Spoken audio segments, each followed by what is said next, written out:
Welcome one and all to Scotch and Smoke Rings. If you're here watching the VOD and you're just here for the gameplay, skip ahead about an hour because that's when the gameplay starts.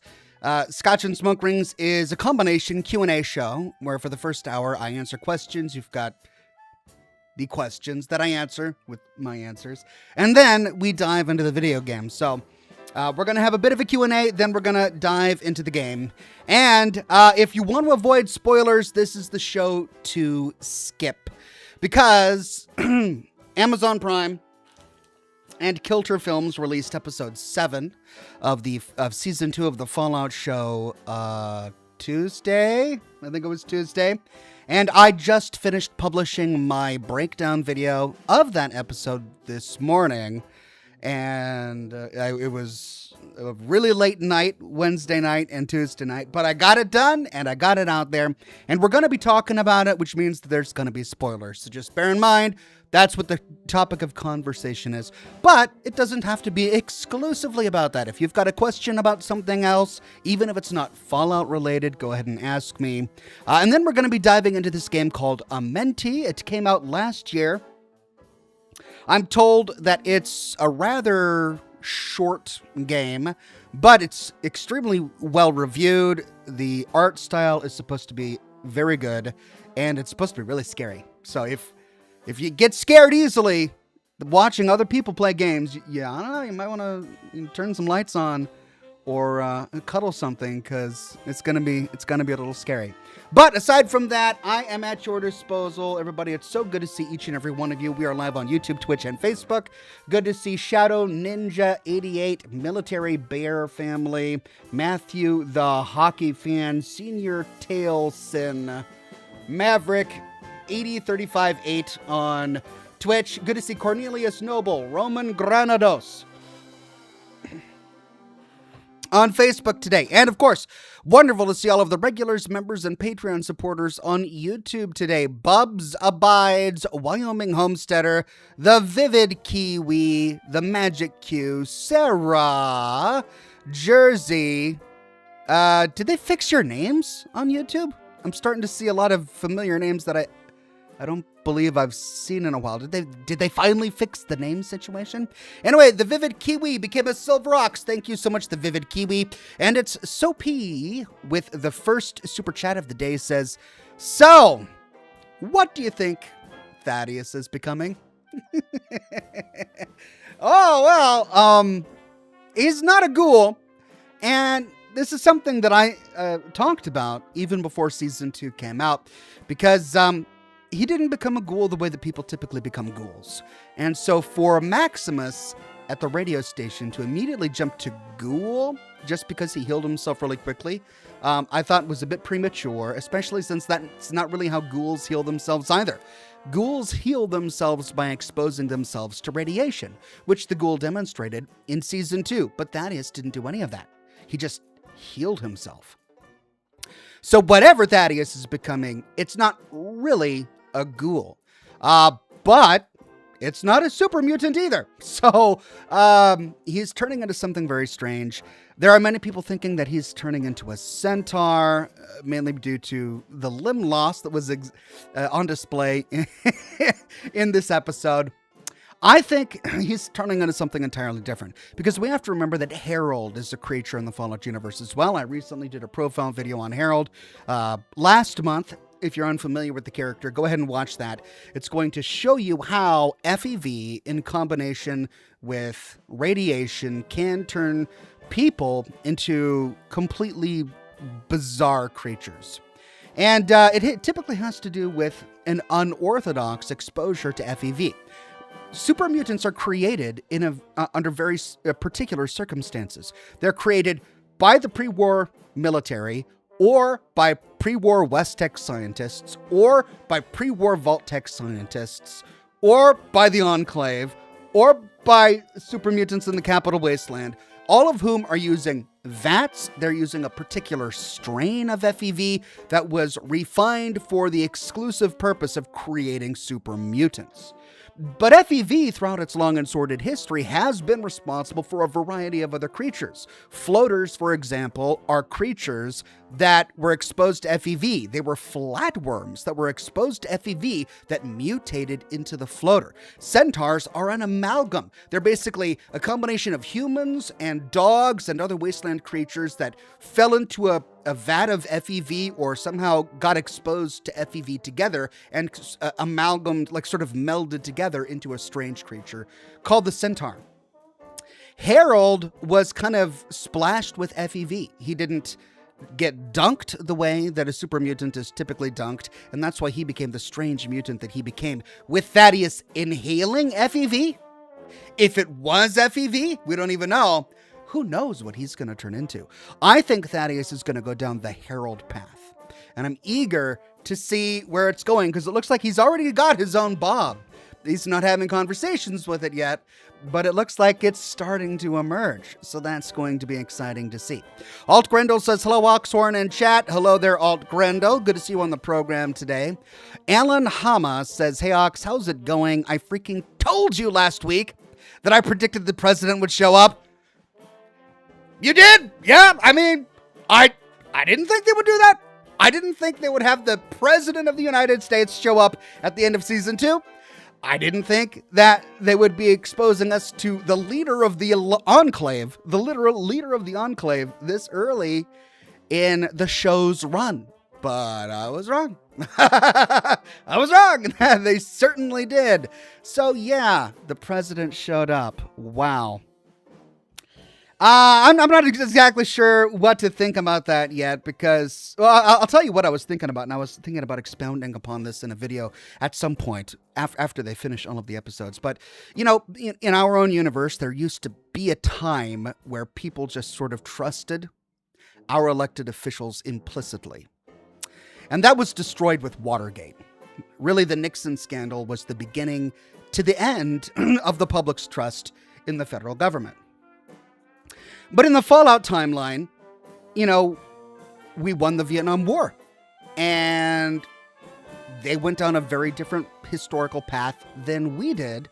So I wonder if public trust in the presidency, public trust in the government was as naive as it was in America before Watergate. Because otherwise, I can't understand why Cooper would give cold fusion to the president of the United States, especially when he already promised to give it back to Moldaver, the woman who invented it. Why would he not give it back to Moldaver? Why would he look for someone who was better than Moldaver? Was it because Moldaver ordered him to go and kill House? And he didn't want to be a murderer? He didn't want to become an assassin? Did he think that cold fusion would be dangerous in her hands? Possibly. But he didn't even know the president. Like, could the people of America at that time, and even, you know, celebrities and people in high places, be so politically naive as to think that the president, even if they didn't know that he was a member of the Enclave, would be the best person to give limitless power to? I don't know. So, I mean, on one hand, I kind of understand his reasoning because it would basically end the fossil fuel wars, right? The reason that the entire world had erupted in war at that time was due to the fossil fuel wars. There was a fossil fuel resource war going on. Europe and the Middle East had already practically fallen. China and America were now at war. And if America could present a power source that they could give away to everybody for free, that they could just give away to the world, it would end the resource wars. Which is, I think, why Cooper Howard is looking for that person who would be able to give it away. I don't understand why he thought that would be the president. I don't understand why he thought the president was the best man for that job. Alana, so Alan Hama, yeah, you called it. Thank you very much. Andre300 says, good to see you, Ox. Hope all is well. All is well. It's good to have you on the program. So P became a bronze Ox. Thank you very much, So P. Quality Assurance Officer 1946 says, do you think the president we saw is still alive? I could be wrong, but I mean, I can't see them bringing such a prominent actor for only pre-war scenes. I don't think he's still alive, but I've been wrong before. I really don't. I can't predict the future. I have no idea. Could he still be alive? Maybe. The problem with him still being alive is, why would the Enclave have a new president during the events of Fallout 2? Now, it's clearly not the same man. The president we saw in the limousine in this episode was not Dick Richardson. And yet, during the events of Fallout 2, they have a president named Dick Richardson. And they have a vice president, right? So why would he no longer be the president? If for some reason he could live forever, did they put him in a stasis for some reason? If so, at what would be the world conditions that were necessary for him being released? Like, there would be a lot that they would need to explain. But it's totally possible that he'll show up sometime in a post-war sequence. Who knows? But if I were a betting man, I think that he's probably going to be a pre-war character, much in the same way that Barb has up until now been a pre-war character only. But who knows?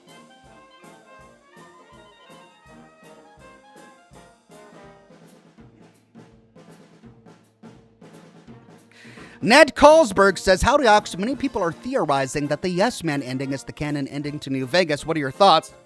Also, love your content." Well, based on what we saw this episode, it's very well possible that that's true.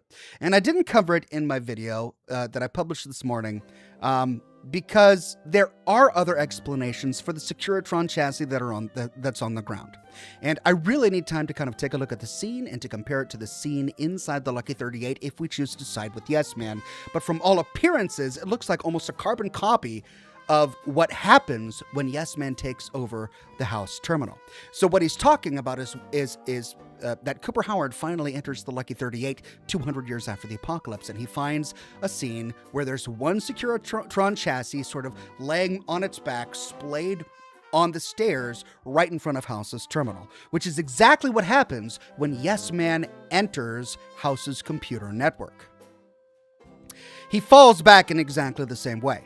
Now, sure, there could be lots of other explanations for that. Maybe the Lucky 38 got invaded by the NCR or the Legion or other mobsters on the Strip. But there are so many things that are missing for that explanation to be true. Because there was more than one Securitron in House's room at that time, right? There was Jane, there was Marilyn, and we don't see their wreckages lying there. And there are plenty of ways for a Securitron to be destroyed. It could be filled with bullet holes. It could have missing limbs. It could have fallen onto its front or onto its side. It could have fallen off the steps. But none of that is true. The Securitron chassis that we see in that room has fallen on its back. It's on the steps leading up to the terminal, and it's even sitting at the same angle that Yes Man was in when he left his Securitron body and entered House's mainframe. Which, if it was an accident, is extremely coincidental. And I don't think they would make that accident, which means that if it wasn't an accident, they did it on purpose. And if they did it on purpose, they're trying to tell us something. Because the Fallout franchise is all about environmental storytelling. So, I mean, up until this point, I've been saying that it's likely that the house ending is correct. But we've got new evidence now. And the new evidence, in my opinion, I think is kind of pointing towards a Yes Man ending. But it means that the Courier worked with House a lot, because we also know that the Courier gave House the Platinum chip, because otherwise the Mark II Securitrons would not have been activated. They could not have been activated. And we know that they were activated due to the Securitron that Maximus and Thaddeus encountered, or Maximus and Harkness encountered inside the Sunset Sarsaparilla bottling plant. He flashed the Mark II soldier face briefly, and that wouldn't have been possible had House not been able to upgrade his Securitron army with the Platinum chip. So we know the Courier gave House the Platinum chip, but he must have then stopped working with House and then started working with Yes Man and completed the Yes Man plot, because only then would Yes Man have been able to take over House's system.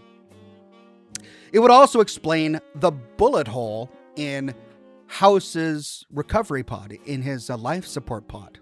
Because one of the things you had to do before you could hand over House's system to Yes Man was kill House.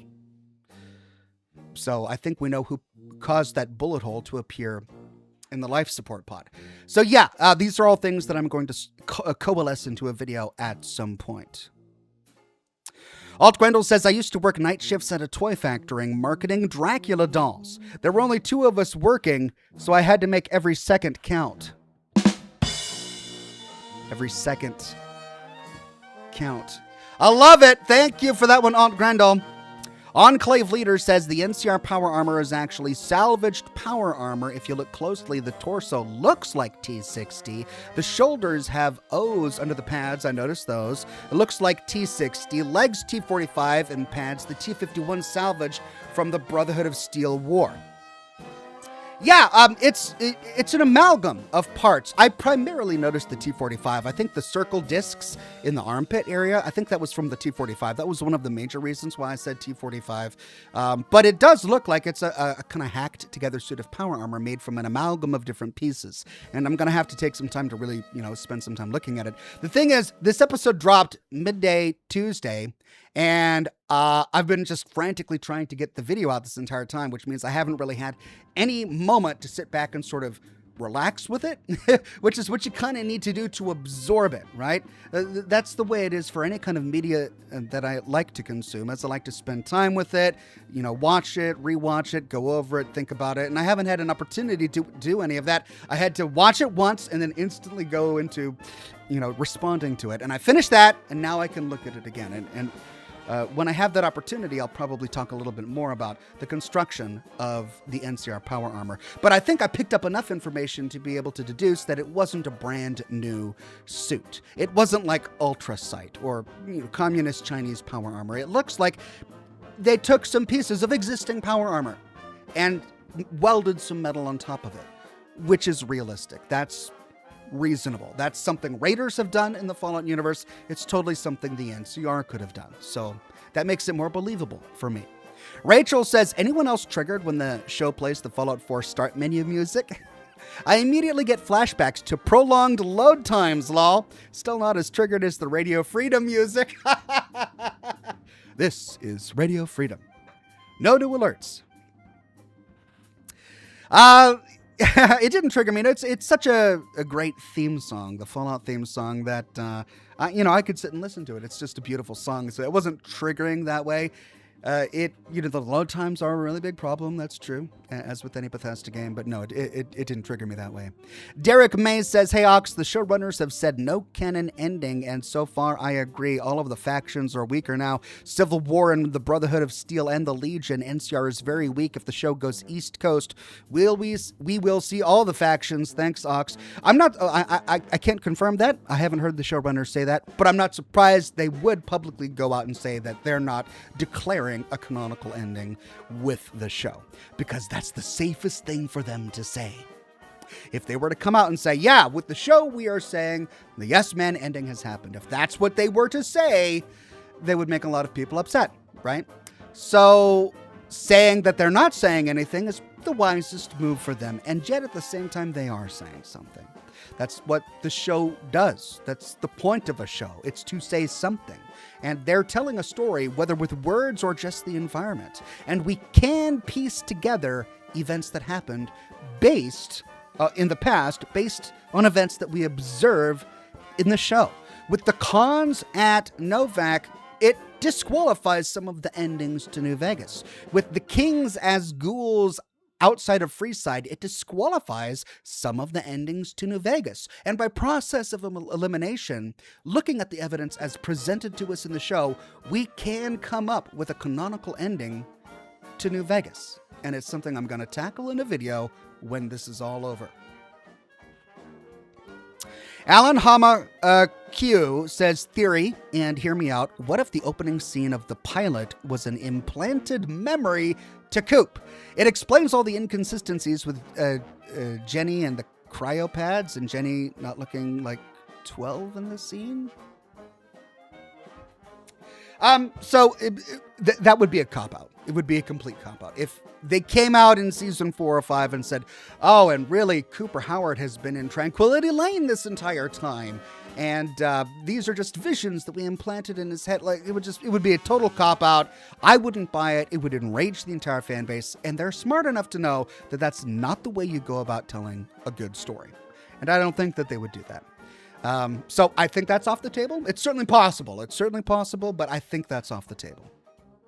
Ned Carlsberg. Whoops. It flew off the screen. There we go. Ned Carlsberg. she's Canadian, and the vault goes wild. Wasn't that just the best moment? It was so ridiculous and over the top and hilarious. He just pulls out her ID and says, she's Canadian. And you hear this guy in the background going, ah! And it was just literally a cartoonish scream. It was so funny. But it was perfect. It was perfect for that moment. And they really built up the Canadian just hysterics that America was going through before the bombs. But we have to remember, they fought a war with Canada. Like, annexation did not happen overnight. It took 5 years for America to pacify Canada. That's as long as some world wars, right? It took a long time for it to happen. So for there to be anti-Canadian sentiment within the American population, even though they were the aggressors, makes sense. It makes sense. Bert Lex says, what do you think the Vault-Tec crew will do to Norm? FEV? I mean, your guess is as good as mine. Will they expose him to FEV and turn him into a super mutant? I don't know. Will they kill him at this point? I don't know. Will Norm escape? Who knows? I have to say, I'm a little disappointed that we didn't get to see more of Norm in season 2. They did do some storytelling with him. They progressed his story a bit, but he's such a good character, and they really made him a wonderful character in season 1. And I kind of expected more from his story this season. Now, we still have one whole episode to go, so maybe I'm speaking too soon. And maybe it's going to be amazing. But I really kind of wanted more from Norm's story. But what's going to happen to him? I mean, I have no idea. I have no predictions at this point. Rachel says, wow, also just realized that was milestone chat for 84 months, aka 7 years. Can I get a smoke ship of the Slocum's Donut piloting the the USS Constitution? Well, I mean, I'm humbled that awesome viewers like you would stick around long enough to be subscribed to my show for 7 years. That's huge. So yes, of course. Here's my smoke ship of the day. This will be a giant Slocum's Joe donut piloting the USS Constitution from Fallout 4.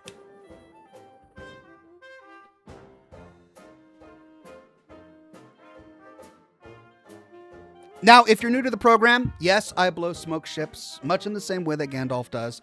It's a skill that has taken me years to master, but as with most art, it's, temporal. It's just a whiff of vapor, literally in this case, on the winds, and before you know it, it's gone. So you're going to need to get that screenshot button ready. You're going to want to pay close attention, because you might even miss it if you blink. Just be very careful. This is true art, and I really don't want you to miss it. Okay? Here we go.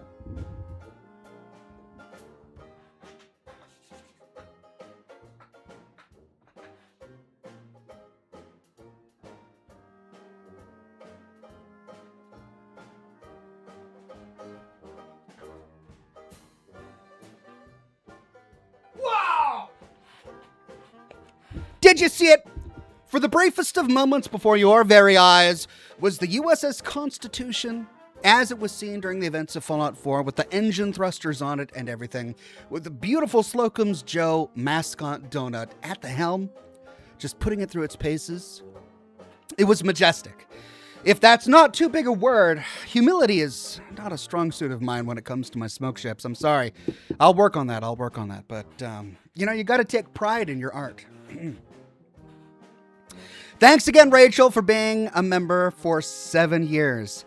Jace Cooney says it could be a Brad Burton situation for the president. Yeah, it could definitely be a Brad Burton situation, especially since the Enclave was comfortable enough to be led by President Eden for so long. But then again, that was a secret. President Eden didn't, the rest of the Enclave didn't know the true nature of President Eden. Only Augustus Autumn did. But that said, it doesn't explain why he wouldn't have been president the entire time. Like, why would he do what Brad Burton did and become a head in a jar and essentially abdicate his throne for hundreds of years while other presidents ruled in his stead? What purpose would that serve? Ryan Jekyll says, hey Oxhorn, I'm a huge fan of your videos. I've been watching all your lore videos after recently playing Fallout 3 in New Vegas. Keep it up and cheers. Thank you very much, Ryan Jekyll. You keep watching, I'll keep making videos. Alan Hama says, in my opinion, they will set a canon ending in next week's episode. There's no way Coop won't ask what happened to House, and Thaddeus will return as a gulper. He'll turn into a gulper? It's an interesting idea. I don't think he'll turn into a gulper because remember, the gulper was the result of a very specific Vault Tech experiment. Gulpers were bred. They were grown in utero. The wombs of prisoner women in Vault 4 were implanted with monstrous embryos. That's how the Gulper came to be. So it's way more than just infecting someone with FEV. The Gulper has a very unique and specialized history. I doubt very much that Thaddeus is turning into a Gulper. As for a canon ending next week, I mean, it's not off the table. Like they very well could do that. With each episode, we're learning more and more that is starting to align the dominoes that tell the story of how the courier left the Mojave after the events of Fallout New Vegas. So I wouldn't be surprised. I wouldn't be surprised if they didn't, because I also know that they don't want to set too much in stone. But I also, at this point, wouldn't be surprised if they did. Enclave Leader says, do you think Captain Rodriguez is still alive, making it to their battalion? Also, the Legion advancing to their new Rome. Good time for NCR to come back. You'll have to remind me who Captain Rodriguez is. Was that the Enclave? Was that the Enclave officer that the Chosen One talked to as he was leaving the oil rig that you can convince to help you take down Frank Horrigan? Because I don't remember a Captain Rodriguez. As for the Legion turning Vegas into the new Rome, they clearly failed at that, but it's still probably a priority of theirs. And there's a lot of Legion storytelling that has not been done this season. The Legion showed up for 1.5 episodes, really. And, you know, that's not enough. So I have a feeling the Legion is probably going to play a greater role in Season 3, and I have a feeling we're probably going to be spending much more time in the Mojave in Season 3. Cheng Yang says they bring back Clancy Brown, who plays Paladin Rhombus from Fallout 4. From Fallout 1. Well, that would be really cool to have some of the actors from the previous Fallout games show up in some sort of Easter egg capacity. Is Paladin Rhombus still alive? No, Rhombus is long dead. What happened to the Lost Hills bunker? You know, that's one big question of mine. You know, ever since Fallout 2 came out and we learned that the NSTAR was comprised of one territory called the State of Maxon, it made me wonder what happened to Lost Hills. So, you know, Paladin Rhombus was at Lost Hills. The elder we met during the events of Fallout 1 was at Lost Hills. John Maxon was at Lost Hills. Whatever happened to any of them, of course, I'd love to find out, but it's probably not high priority storytelling for them to let us know what that is. Working Man says, Ox is one of the few fans who isn't picking the show apart by being negative. He's enjoying the show. Life's too short to not enjoy the show for what it is, and I say that as a lifelong fan and player since the original games. Well, thank you. I appreciate it. There are things that bother me, and I'm vocal about them. But I think one of the big things, and this was something that I was just meditating on, there are so many people who are just afraid of change. Any kind of change is bad. It doesn't matter whether it's positive or negative, good. It's just change. It's different, and that's scary. And I think a lot of the sort of negativity that the show is evoking in some players is tied to that. It's different. It's new. It's scary. And so they have this visceral reaction. Now, again, that's not to say that the show is not without criticism. It is. It has done things I would not have done. There are certain plot points that to this day are still confusing. There are contradictions that have yet to be explained, and I have talked about all of those a show should be criticized, right? As any art can be criticized and commented on. But I also think that if you're going to have any sort of integrity as a critic, you have to be able to praise things when they're done right. And for an entire swath of the fan base to completely ignore all of the plethora of wonderful things that the show does tells me that they're not approaching the table honestly. They're not there to have an honest conversation about the show. They're there for one purpose, and that's to crap on it because it scares them. And that's not what I want to be. That's not the kind of professional I want to be. It's not the kind of person I want to be. I want to be honest with how I feel about the show. And when it bothers me, I'm going to talk about it. And when I like it, I'm going to celebrate it, right? And that's kind of how I've approached it with my recap videos and how I've approached it with my channel.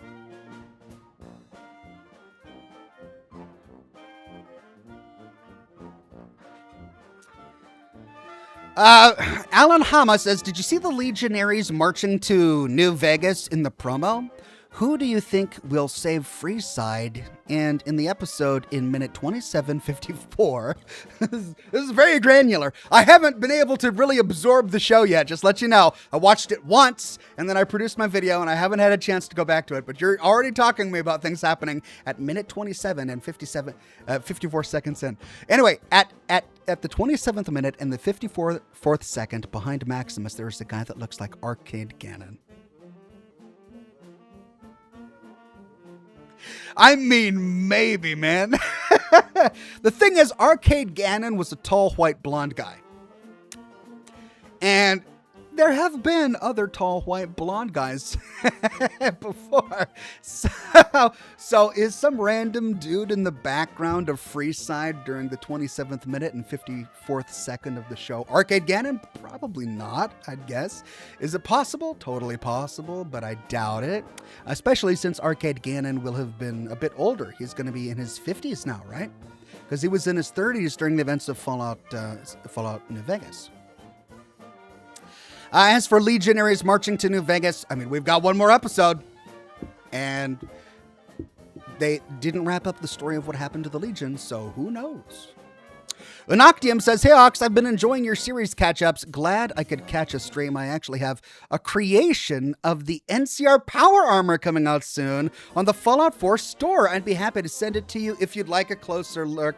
I'd love a closer look. I don't know if I'm going to have time to make a video about it, but on a personal level, I'd love a closer look. Unoctium is famous in the Fallout 4 modding community for just making some of the most high-quality mods that come out. And I think he had some mods that were recently released in the Anniversary Edition that I just absolutely loved. They were so well done. So yeah, of course, I would love to see that. And being able to see the NCR Power Armor would be great. You're like, that's of course that's going to be a mod. And fans are going to love it. So awesome. Glad to see that you're the one making that. Jocelyn the Great One says, what would leave me floored is if we see the Burned Man in this last episode. It would leave me floored too, for good reasons and for bad reasons. The good reason would be, it's great to see Joshua Graham again. The bad reasons would be, there's really no narrative reason for him to be there. He is all about the tribals now. He's all about finding peace for himself, coming to terms with what he did with the Legion when he was a younger man, coming to terms with founding. He was a co-founder of the Legion, and all of the horror that the Legion has inflicted upon the Wasteland. He's partially responsible for that, and even though he's turned his life around and he's repented, he still has a lot of soul searching to do, and he's trying to find redemption by helping the tribes out east. And I think that's probably his focus, and will continue to be his focus. I doubt very much that he would come west again into the Vegas area. But yeah, it would be great to see him. Thomas McCormick says, in the last episode of Art Imitating Life, the president recently sent members of his administration to meet with Canadian separatist movements in Alberta. Lol. I mean, you're not wrong. That's the thing. I read the headline this morning. Canada calling the Albertan separatists traitors for meeting with a delegation from America. It's just so stupid. It's just so stupid. No, we don't want Canada.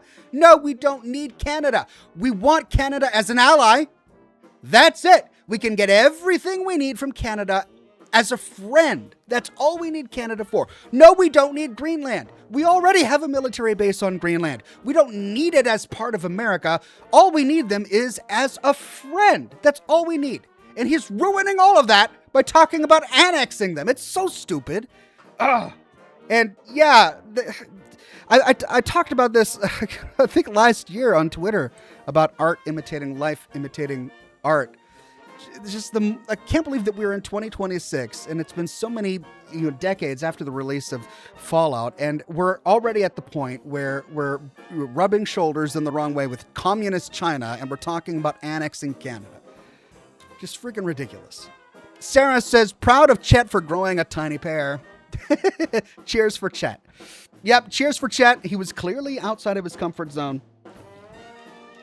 And, I don't know if it's him becoming less of a coward or if he just was at his limit and he broke. But I'm glad that he stood up for himself. It would have been really easy for him to just go along with it, like he has always gone along with it. His life would have been so much easier if he just said, I do. He would have been miserable, but it would have been easier. And yet he stood up for himself, and so I'm glad for him. Cheng Yang says, Bethesda released Van Graff Creation Club, and I couldn't argue to know how you think. Well, I haven't seen it yet, so I can't comment on it. I haven't seen anything new in the Creation Club. I haven't logged into Fallout 4 since the anniversary edition because I've been so preoccupied with the show. So I haven't looked at the Creation Club stuff yet recently, but I'll have to take a look. Enclave Leader says, was satisfying to see the Brotherhood suffer a defeat, eliminating the entire West Coast chapter of the Brotherhood of Steel except Quintus. Suffering defeat after defeat, time for the Enclave to retake the wasteland. Well, we don't know how that resolved. We don't know if Quintus is still alive. We don't know how many of the other elders were killed. And we don't know if that was the sum total of the Brotherhoods on the West Coast. We only know that 3 people responded to Quintus's call. And we know that there was one other chapter, the Commonwealth, that wasn't even invited. But we don't know if there were any other chapters. Perhaps other chapters that were more aligned with the Commonwealth, and Quintus knew that, which is why he didn't invite them. There's a lot about that we don't know. I think it's a bit premature to say that the Brotherhood has essentially been defeated except for one chapter. Are they weaker? Yeah, they're definitely weaker. But they're not eliminated. Derek May says, Ox, I had more for you. Going back when Harkness said they were fighting on all fronts and needed the cold fusion, do you think it's still the same East Coast factions? That was my take from Harkness. I don't know. I mean, I can't imagine that that the fight for the Commonwealth would have gone on as long as it did. It essentially would mean that the sole survivor never finished the game. The sole survivor never sided with any faction. The sole survivor for the past, 10 years or so has just been building settlements and playing with guns and, flirting with all of the different factions, and nothing was ever set in stone because there was never an ending. I mean, that would mean the sole survivor is still there in some capacity. No, I don't think that's a satisfying explanation. I think that there has to be an ending to Fallout 4. A story was told, and if any of the available stories is the story that was told, then the existence of the Brotherhood of Steel means that it was either the Brotherhood or the Minutemen who came out on top after the events of Fallout 4. Now, why the Brotherhood, so many years after the events of Fallout 4, would be surrounded on all sides by enemies? Your guess is as good as mine. Are they really destroying the remnants of the Institute? I don't know. Are the remnants of the railroad that destructive? I don't know. Did they suddenly have a war for some reason with the Minutemen? Or is it the children of Adam? Did Talon Company come from the south? Did the Gunners come from the north? I mean, we have no idea. It could be any number of explanations, and they've given us no hints. None. So it's very difficult to say at this point. Dumogenesis says, why didn't the Deathclaw not maul Coop when they came face to face during the war in Anchorage? Could it decipher between American versus Chinese? Also, New Vegas intro music better during NCR Power Armor reveal, in my opinion. Well, the NCR intro music is the Fallout theme, just with a Western whine to it, right?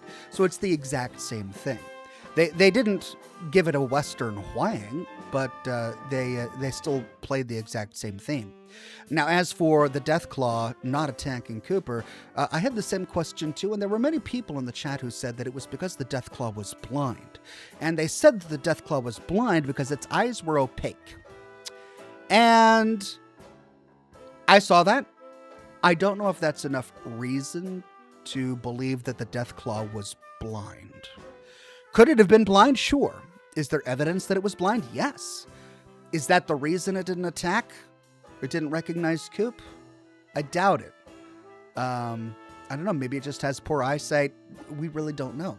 But it being blind or having poor eyesight is the prevailing guess at the moment. Derek May says, Ox, I had more for you. Going back to when Harkness said they were fighting on... Oh, I read that one already. Thank you very much, Derek May.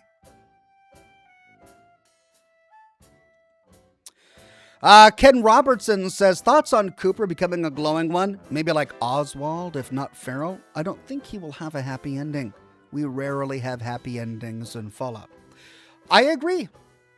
We rarely have happy endings in Fallout. And I don't think he will have a happy ending.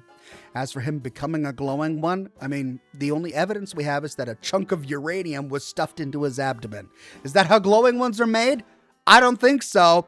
But could it lead to him becoming one? Sure. It's certainly possible. It's something that I posited in the video that I published last week. It would be interesting to see. Bertolexi says, if you could pick one character from the games to show up in the show, who would it be?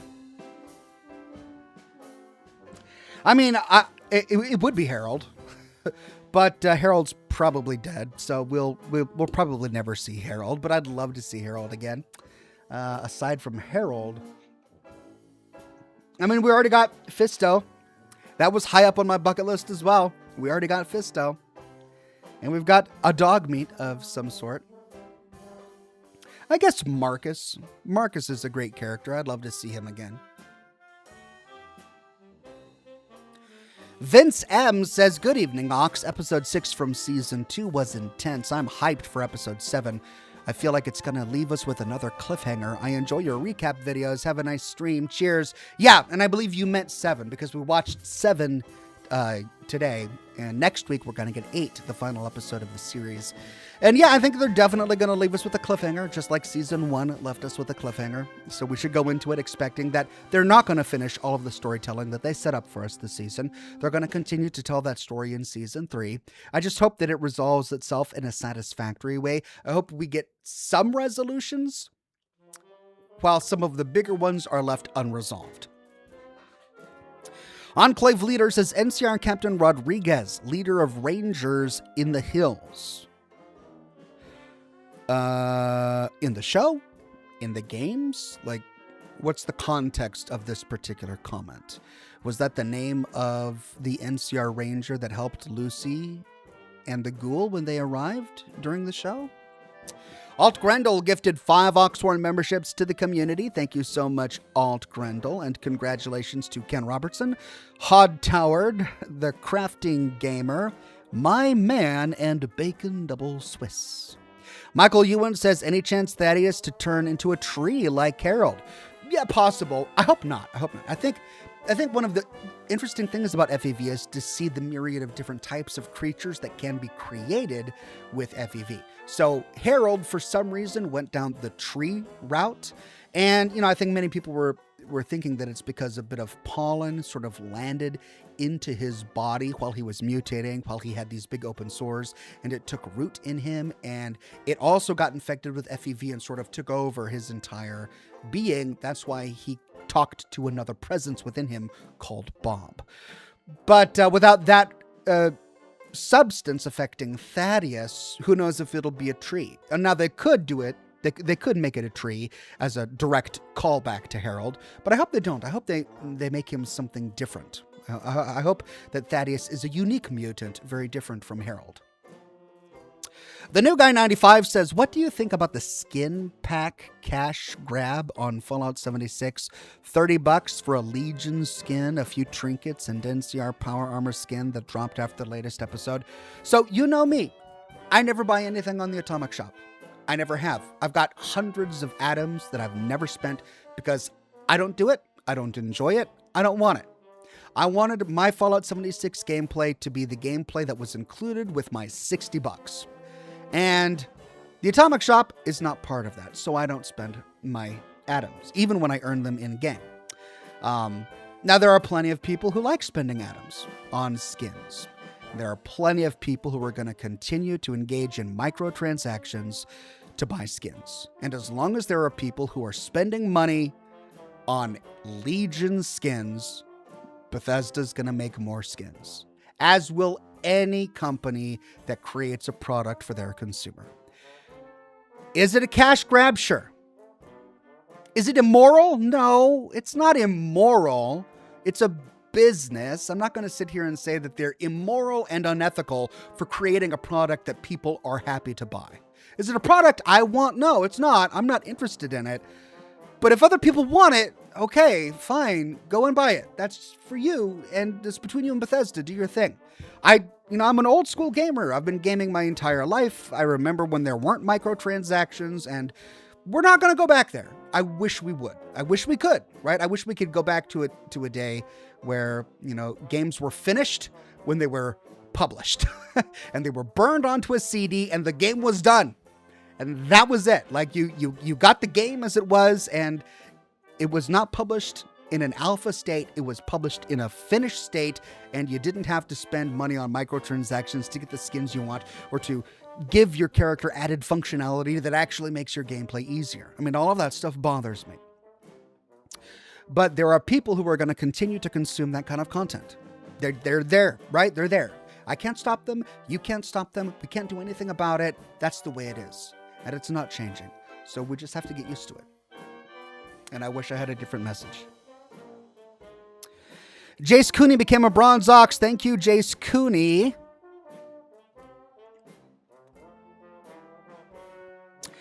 Greg Hinojos sent 5 Oxhorn gift memberships to the community. Thank you, Greg, and congratulations to Ed Quinn, Samurai Ravan, Lieutenant Dan, Huge Ass, Jeremy M, and Jeremy M. Thank you very much.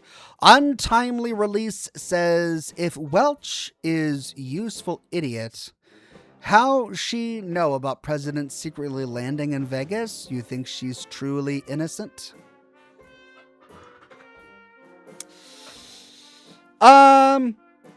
It's a great question. It could be, could be a plant, but that would be like in order for her to be a plant, they would have to know that not only is Cooper having a moral crisis right now, but he has enough influence over Barb to get his hands on Cold Fusion. Like there's a lot of stuff happening behind the scenes that the Enclave would have to know in order to get to the point to say, okay, let's put this plant and put him in Cooper's way so that he happens to stumble upon her at the VA meeting, and then he happens to stumble upon her protesting outside the Lucky 38, and then he happens to be able to reach out to her again to meet her at the Atomic Wrangler. And it's also, being able to predict how he would respond, which is a very risky gamble. Like in order for that scheme to work, they would have to know that he's going to choose to not give Cold Fusion to Moldaver. That he's going to try and find somebody else. And that he's likely going to talk to this congresswoman that he barely knows. There were so many decisions that Cooper made at that moment that are so hard to predict, that so many other rational people would never have made, that it's kind of strange for that to be the Enclave's plan all along. That they caused that to happen. I think it's more serendipity. I think that, they took advantage of this situation. And the congresswoman trusted the president. Her trust was misplaced. Coop trusted the congresswoman. His trust was misplaced. Remember, no one in the world knew that the president of the United States was a member of the Enclave. No one knew what the Enclave was until the morning the bombs dropped, when Mags Vecchio was the first person in the world to name the Enclave by name publicly in a newspaper. So they were ignorant and they were too trusting. And I think that is enough to explain it. Cheyenne West became a bronze ox. Thank you so much, Cheyenne West. Alan Hama says the Legion is marching. You can see it in the trailer for next week's episode. Okay, cool. I haven't seen the trailer for next week's episode yet. But yeah, if the Legion is marching, then they're probably marching. And they'll probably show up in Vegas at some point. Cheyenne West with a super tip. Thank you so much, Cheyenne West. Sarah says, so Max given CF without more info to the ghoul? I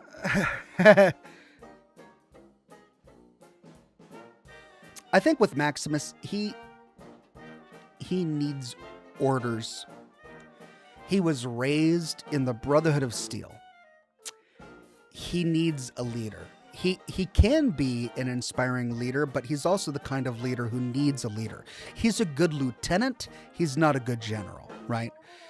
He's the kind of person who is going to have a moral compass and he's going to fight for it and he's strong, but he's better taking orders. And so he had cold fusion.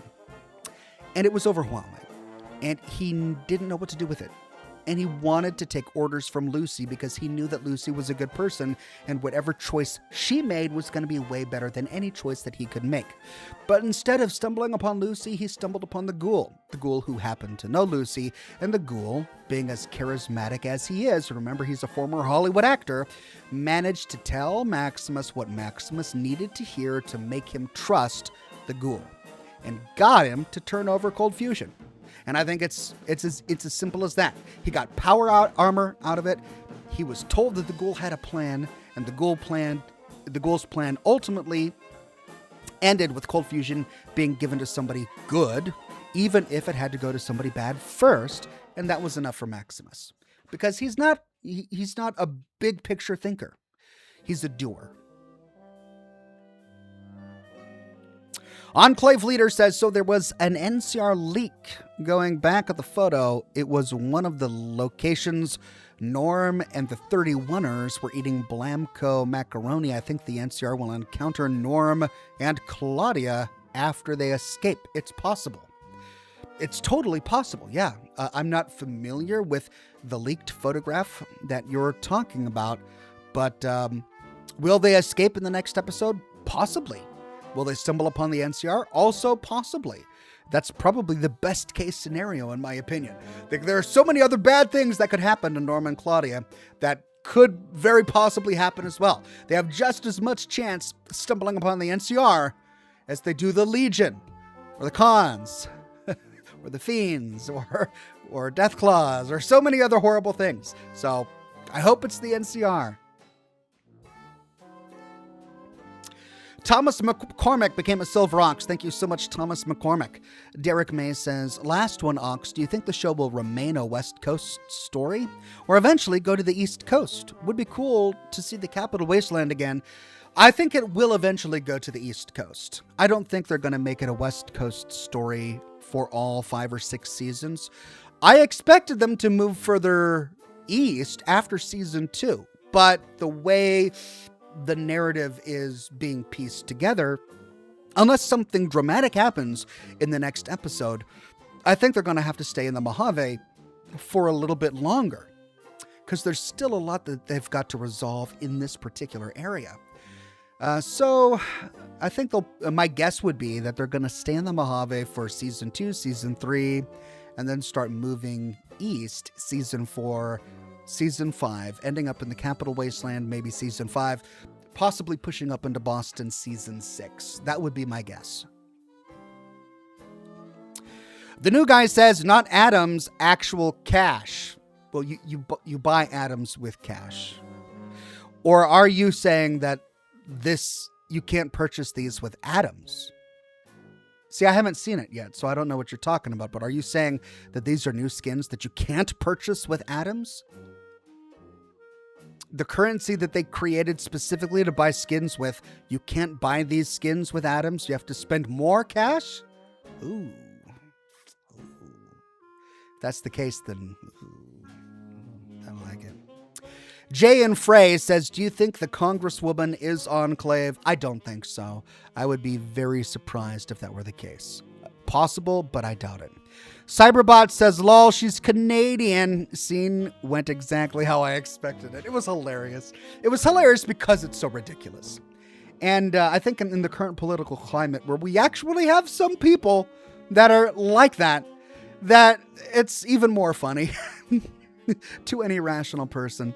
Imagine Kobe says, hey, Oxhorn, say hi to my fiance, Kate, and our baby boy, Kylo. Love you. Hi there, Kate and baby Kylo. Good to see you today. Glad you're watching the show with me today, and I hope you have a wonderful evening. Alien Face says, Expedition 33 is an amazing game. I'm so close to the end. Do you think of playing it? Stay amazing, Ox. Yeah, everybody has recommended it to me. It's a game that, if I had more time, I would love to play. Really, I don't have a lot of time these days to play games for pleasure. The games that I have been playing for pleasure, I play Helldivers 2 with my son. When he gets back from school, every now and then I'll log into No Man's Sky to, do my freighter missions and check on my settlements. But aside from that, I really don't play a lot of games for pleasure. Thunder YouTube says, any good whiskey tonight? Love your content. Thank you so much, Thunder. I'm drinking Scotch tonight. This is 12-year-old Glenlivet. And then this is Kraken Rum.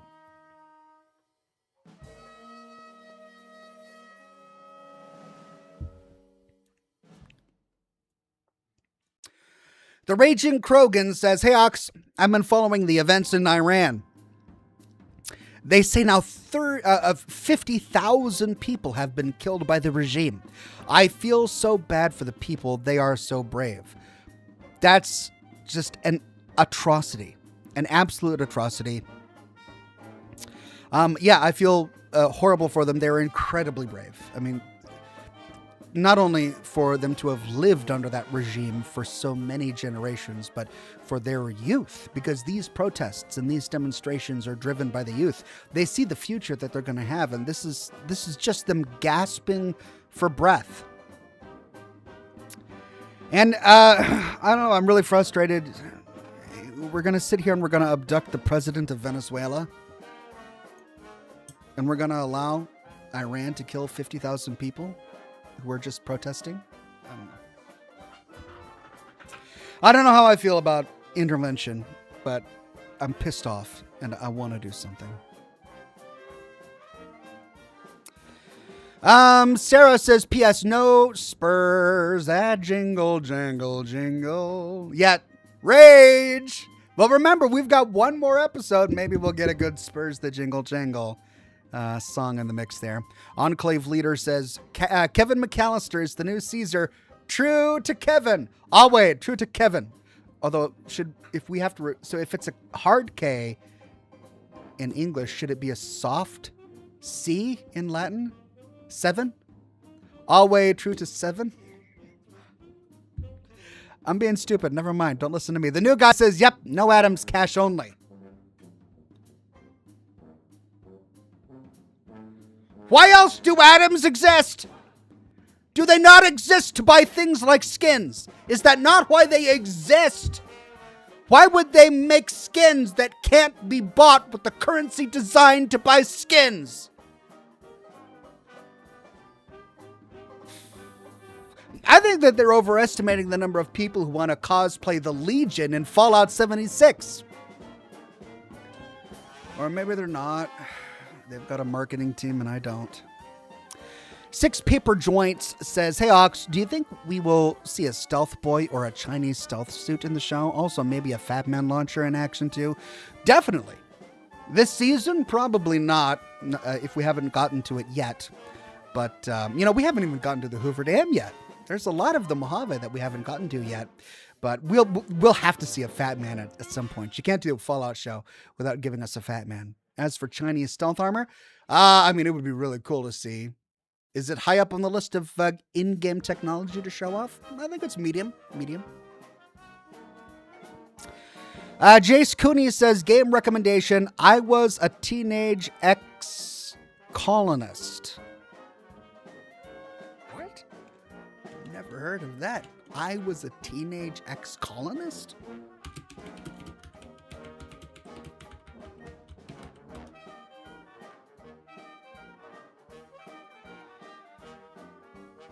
Oh.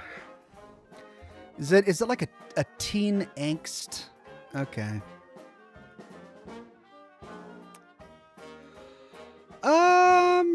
All right. Okay. This isn't exactly my style of game. Now, the reviews look great. It came out in 2022. Overwhelmingly positive reviews. But yeah, this isn't typically the type of game that appeals to me. But it's good to know that there are so many passionate people who love that game. Steel 101 says, howdy, Oxen chat. Hold on. There we go. I finally found it on eBay, a Fallout 4 Pip-Boy pre-order bundle for a low price and excellent condition. It's beautiful. Congratulations, Steel 101. I was lucky enough to get mine shortly after they were released back in like 2015. DJ Mark says, says he likes Fallout Season 2. Ox agree? I agree. I'm really enjoying Season 2. In fact, I think I like it more than Season 1. Camellia says, is Mr. House really evil? He seemed like a morally gray character to me. So, evil is less about your intentions and more about your actions. Hank McClane's intentions are to protect his family. Those aren't evil intentions. He did so by killing 30,000 people. That's very, very evil. House's intentions were to protect Vegas. Those aren't bad intentions.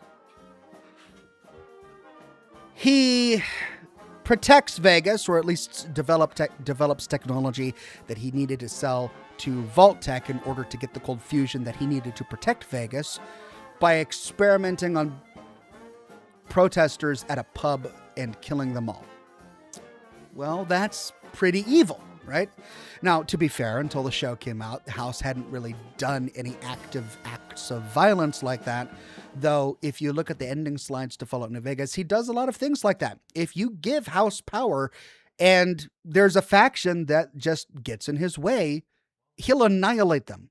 Like the Kings, for example. There's only one ending where House spares the Kings, and that's if the Kings on their own kill the NCR in Freeside, which House sees as a good thing, and so therefore he spares the Kings. Aside from that, if House is given power for no reason than that they are there and in his way, he kills all the Kings.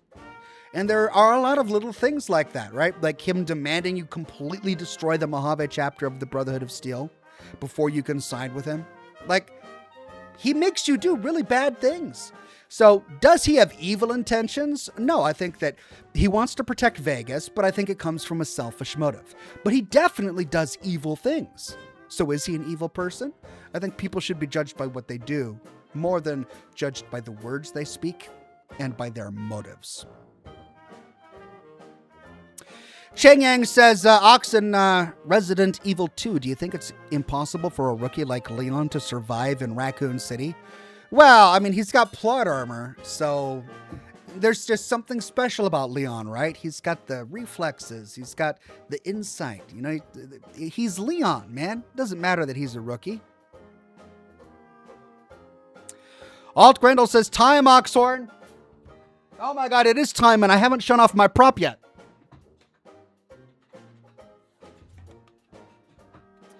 I always wanted the Wake Master alarm clock from Fallout 4, and I've been searching for it everywhere because it's never come out as an official Bethesda prop yet.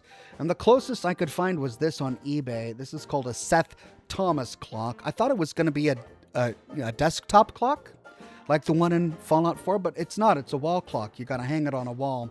And it's, you know, a vintage item. You plug it in. It's not battery operated. But yeah, it almost looks like a Wake Master alarm clock. Almost. So this will be good for now until I can find a perfect replica. Jace Cooney says, you don't have to play it. I was recommending it to everyone. Oh, okay. Yeah, I was a teenage ex-colonist recommended by Jace Cooney. Thank you, Jace. Enclave leader says, as an active duty serviceman, U.S. troops have been deployed to the Middle East. Yes, we'll do something about Iran. However, replacement equipment like, say, Patriot systems and others aren't sent by ship. I mean, I don't know how I feel. Like we already did Iraq, we already did Afghanistan, and look how that turned out. Do we need to do Iran now too? And yet, I don't want to see any more protesters die either. So I don't know how I feel. I want to do something, and yet our country has already expended so much human life and so many resources in other places that have ultimately affected practically no change. So I'm frustrated, and I'm not sure what the right call is. Thunder YouTube says, what do you think is the canon New Vegas ending now? Well, the canon New Vegas ending at the moment, I think, is that the courier gave House the platinum chip and collected a bunch of snow globes and sold them to House to get a bunch of money, and then sided with the S-Man. That's what I think has happened so far, based on what we've seen. Hopefully we'll get more in the next episode. Brandon Beltfed says, what's the difference between light and hard? It's easier to fall asleep with a light on, as opposed to a hard. Cheers, says Brandon Beltfed. Thank you so much. Cheers back at you. All right, it's time for the game. As I said at the beginning of this episode, it's supposed to be a really scary game. It's pretty short. I don't think there's going to be nudity. I don't think there's a lot of violence, but I think it's got like jump scares and like, Egyptian zombie horror, right? Egyptian zombie horror is always a good and fun thing.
Bezab says, today's world is crazy and it makes me think back to what Maximus said in season 1. Everyone wants to save the world. They just disagree on how. It's a great line. I mean, you have to admit the writers for the Fallout show have been really, really good. There are so many one-liners that are just exquisite. And that's a good one. And it's so wise, too, because it's true. And it leads into, so many of the evil villains in the Fallout universe, because practically all of them thought of themselves as the good guys. They were trying to save the world. Even the Master in Fallout 1 was trying to save the world. The Institute is trying to save the world. The Enclave is trying to save the world. They all think of themselves as the good guys.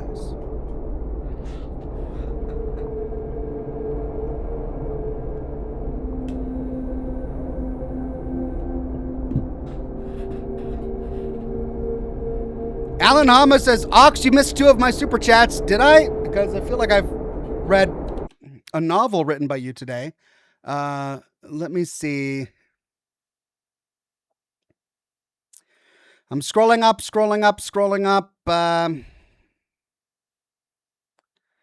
I'm still scrolling, and I don't see your name on any that I've missed. Well, I apologize if I did miss any of your super chats. I've been scrolling up and I don't see any that I missed. So I'm sorry if I did. Jace Cooney says, what do you call a mummy with road rage? Tootin' car, man.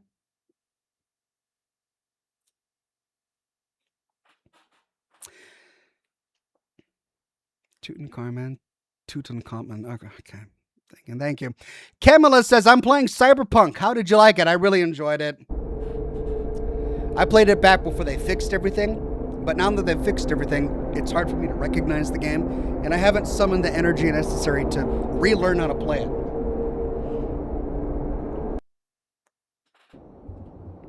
Here we go. Egypt, the Pyramids of Giza, 1979.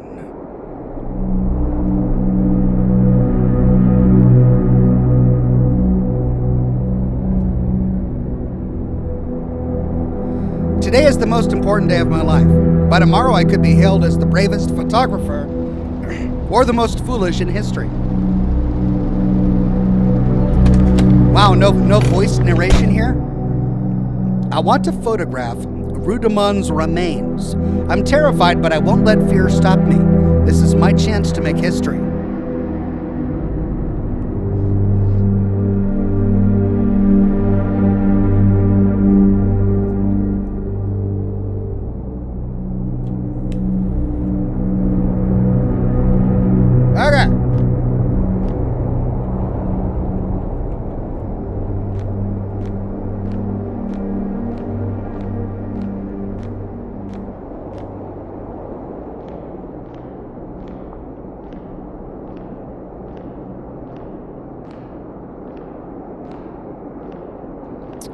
Beautiful scenery.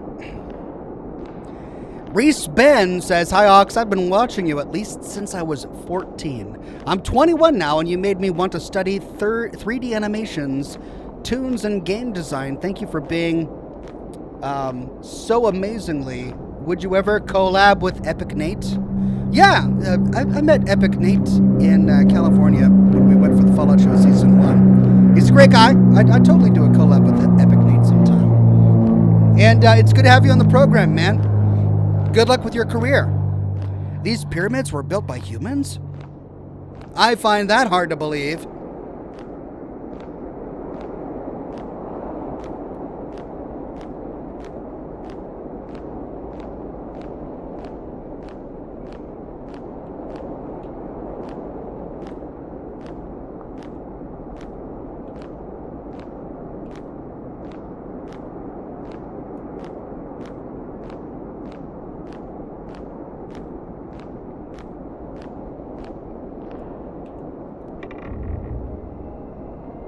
Okay.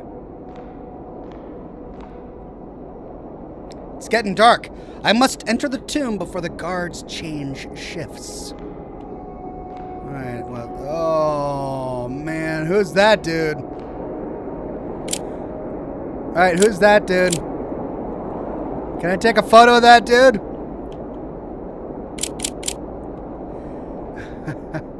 What are the key bindings?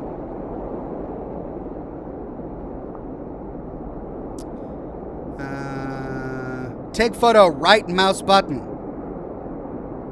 Use left mouse button. Okay, that's it.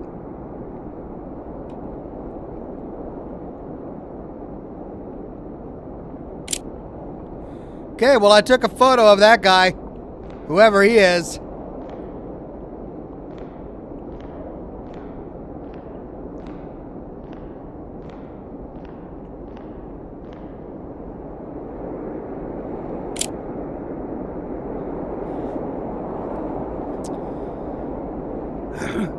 Sarah says some chats are being deleted for being very political. Okay, so look, my stance on talking politics is, you know, I realize that I talked a little bit about politics in chat, but I do want my chat to be mainly politics free. It's a weird time because there are so many awful things that are happening in the world right now that it's starting to become impossible to be completely political free and be a decent human being. At some point you have to speak out about something, like 50,000 protesters being murdered in Iran, for example, and protesters being murdered in Minneapolis, for example. At some point you just have to say something, whether or not you should be political or not. That said, I guess my guidance to the mods right now would be, if they're clearly trying to troll you, if they're, you know, if they're trying to rage bait the chat, go ahead and delete them. if they're just, very politely expressing an opinion, that's fine, I guess. That's how I would say. Steel 101 says, I noticed that on X, Chris Avalone said that Bethesda doesn't understand Fallout. I mean no respect to the man, but I highly disagree with him. Bethesda ain't perfect, but they get a but they get a lot right. I'm actually really surprised that he would say that. I really thought highly of Chris Avalone for his work on Fallout 2. The little bit of work that he did, well, actually, it was a lot of work on the Dead Money DLC, in particular for Fallout New Vegas, and for the little bit of work that he did on Fallout Tactics. So I'm surprised that he would come out and say something like that about Bethesda. And I disagree with it as well. If he really did say that on X, I completely disagree with it as well.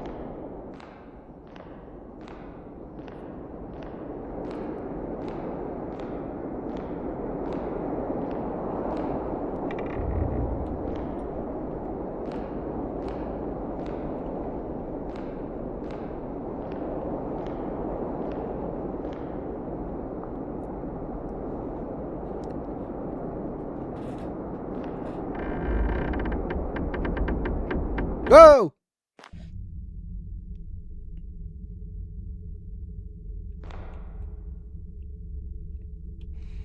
Okay, what is this? Warning! Danger of death. Enter at your own risk. This tomb contains confined spaces that may cause discomfort for those with claustrophobia. Oh no, man. Oh, okay. So I'm not big on enclosed spaces. I'm really not. So I'm not gonna like this. Okay. Sarah says, wasn't me, but wanted to let it be known. Love ya. Love y'all. Love ya too, Sarah. Thank you so much. Oh, down we go, I guess. How'd we get back out? This seems very steep. Oh, I can't stand up in here. I gotta crouch.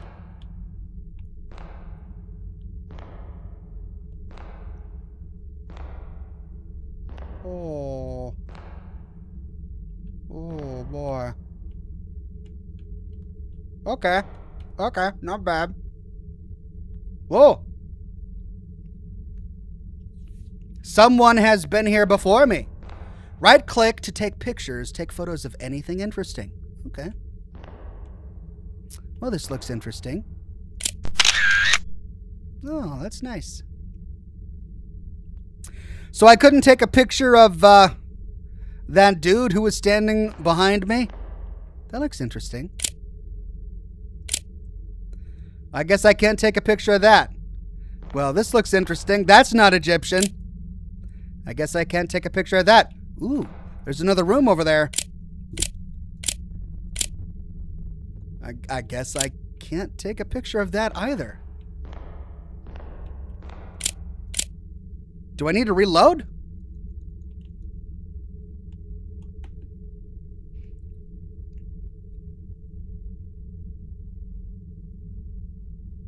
Nope. Okay, well. I guess the game only allows me to take pictures once of certain things.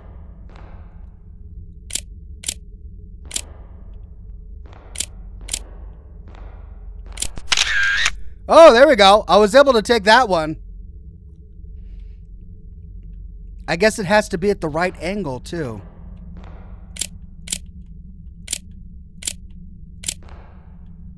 So what is this doodad? I mean, I didn't leave this here, right? What is this doing down here? It's a generator of some sort. Patrick Hokins became a bronze ox. Thank you so much, Patrick Hokin.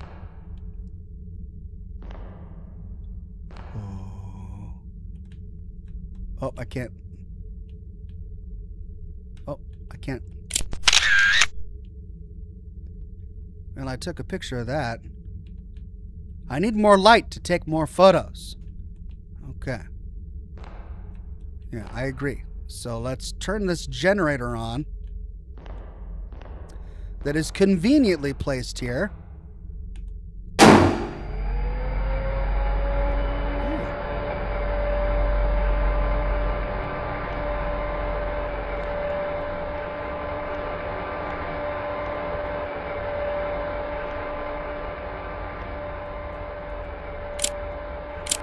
But I still can't go any further in there.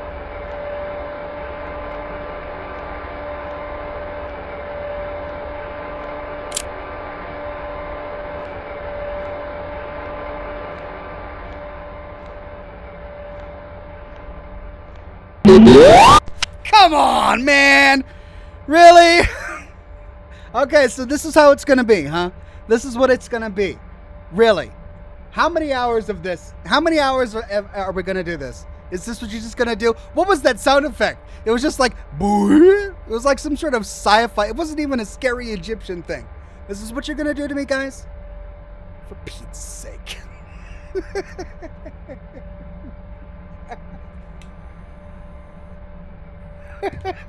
All right, fine.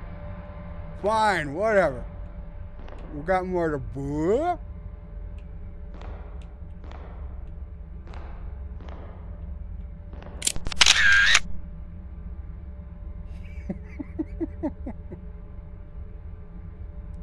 This place has more photography subjects. Yes, it does. More photography subjects. My internal monologue isn't even going to comment on that weird jump scare that apparently only I, the player, had.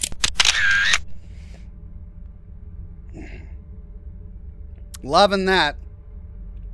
Oh, here we go. Can I turn that one on? No. Oh, it's a little statue.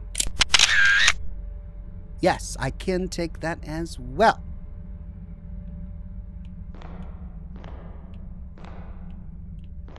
All right, so there's some sort of...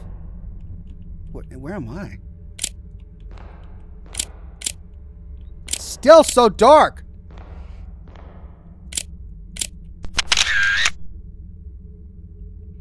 It was weird. All right, well, I got the photo. Let's get on the other side of this pillar to take a photo. Oh. Got an Ankh. So what's the point of this game, says Vajamasaurx. Oh, it's to take pretty photos of Egyptian stuff. That's the point of the game. I'm taking pretty photos.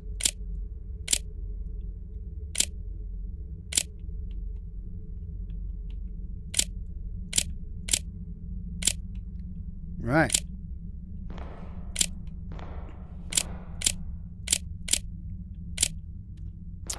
Well, I think I have taken all the photos I can. Oh, now it's blinking. Okay, I guess I got to go through the entire room first in the dark.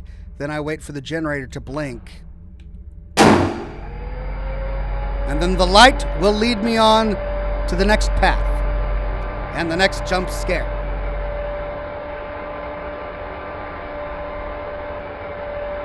Okay, so we go that way.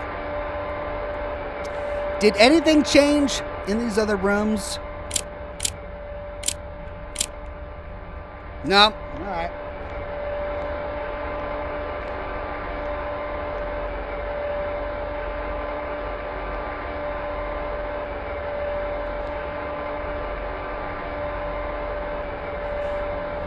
Okay, get ready for a jump scare.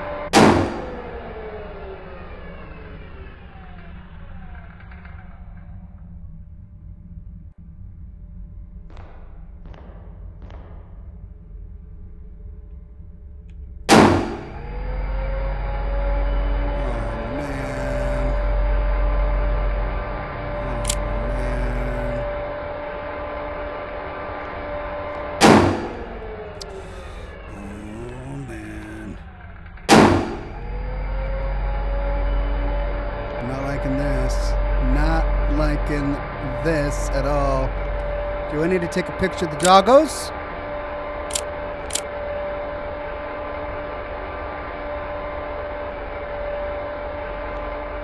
Oh, finally!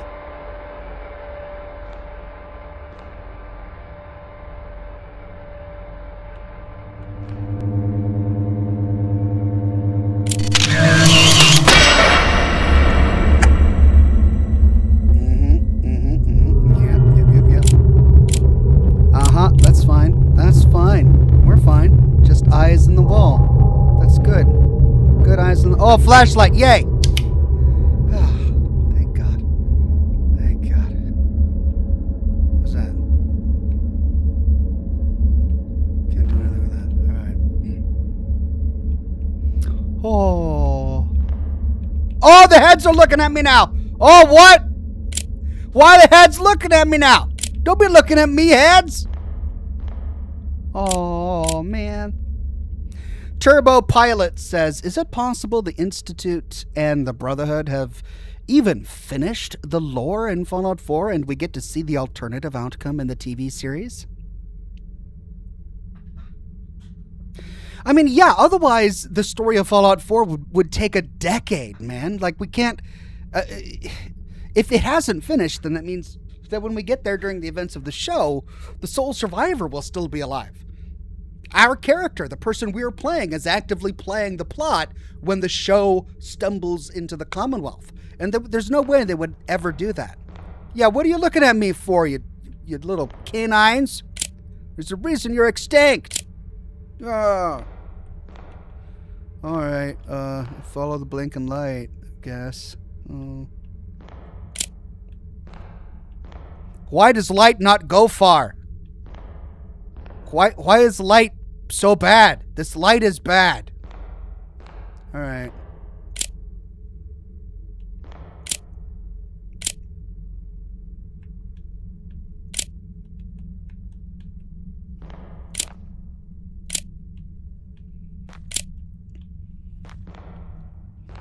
I don't know, man. Like, I'm starting to think this was a mistake. I don't know if I have the temperament for this right now. I just kind of want to crawl in bed and go to sleep. So, yeah, we'll see how long I can do this, because if it's all going to be... Oh! Is that writing? Did somebody scrawl writing in there? No.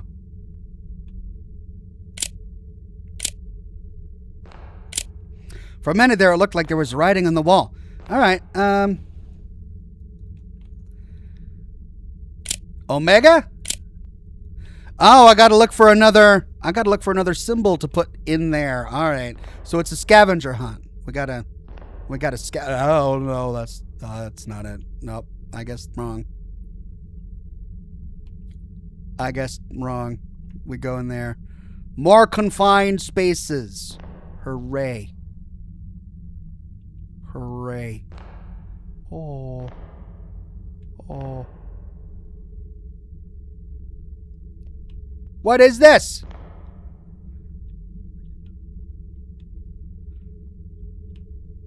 I think that's a glitch. I don't think that's supposed to be there.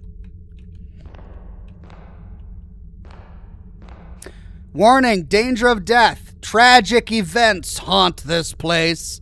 Entry is strictly forbidden. If you enter, your death will be solely your responsibility. I love that this is written in English.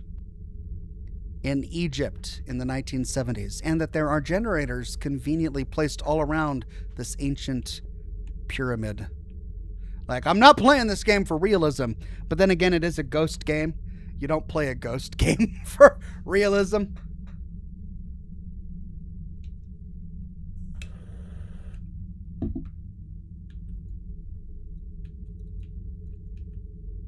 Yeah, okay, dismiss.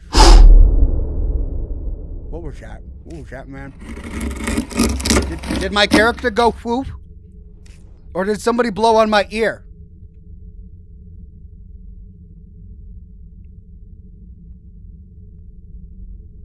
Did somebody blow on my ear?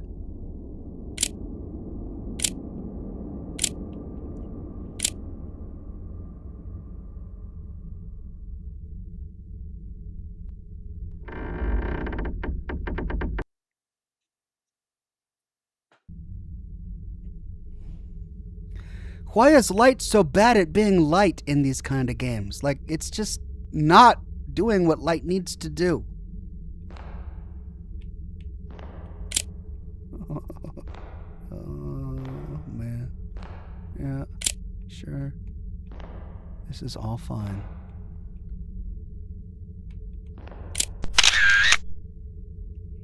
Okay, got another photograph. Nice. I need a stronger flashlight. This is... Oh, man. Okay, north or...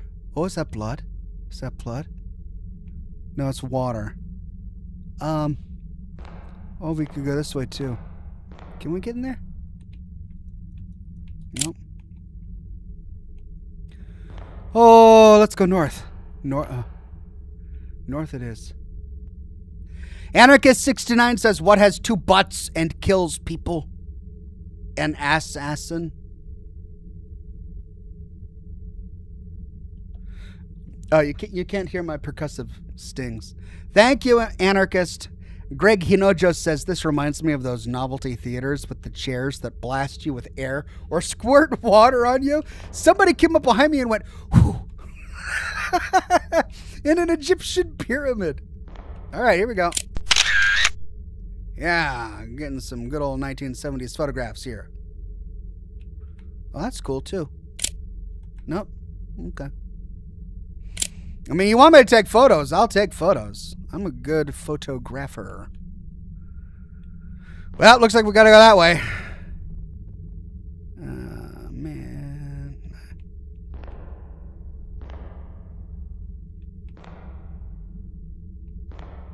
The thing is, there are people who do this kind of stuff. Like they go into creepy houses and spend the night, or like dive into tombs and stuff, and I would never do this. I would never do this.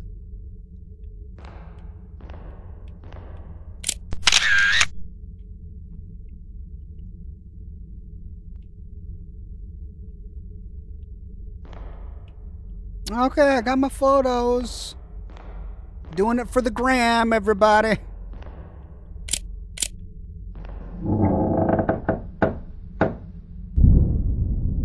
The Queen's tomb is probably here because I know that.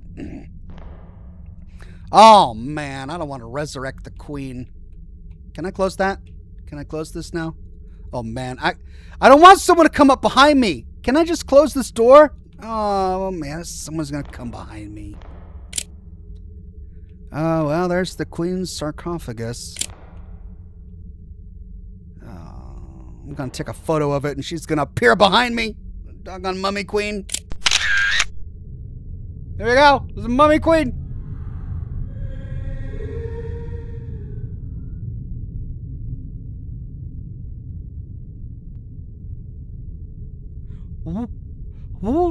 What? I just took a photo, lady. I didn't disturb. I didn't disturb your tomb. I just took a photo, lady. Were you calling at me? Were you calling at me, lady? Oh, man. Yep, that's it. I'm staying in this room. Yep, I'm staying here. Close the door. No, I can't close the door. Oh, man. All right, mummy lady, what? I just wanted to take photos. Come on, please. Don't hold it against me. I just wanted to take photos. And the way she said it, too, she was like, oh, ee. Oh, okay. Hey, lady. Hey. Where do I go? Do I go in here? I was in here already. Shall I go in here again? All right. Yep. Oh. Well, there's this way. Can't get in there. Well, I'm just going to retrace my steps then, I guess. That's what they want me to do. So I'm just going to go back the way I came, which I'm sure is going to... Whoop, I don't remember that. Wait, I don't remember... What? Hold on a second. I don't remember that. Where did that come from? Oh. Oh. But what if it closes and it swallows me up? Oh. I don't remember that.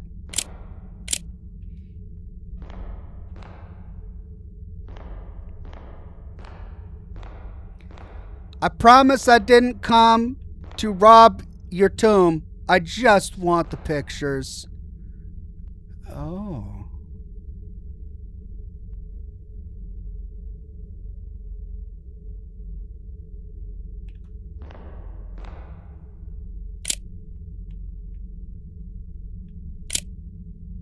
I would never be playing this game without you guys here. Just so you know, like, on my own, never.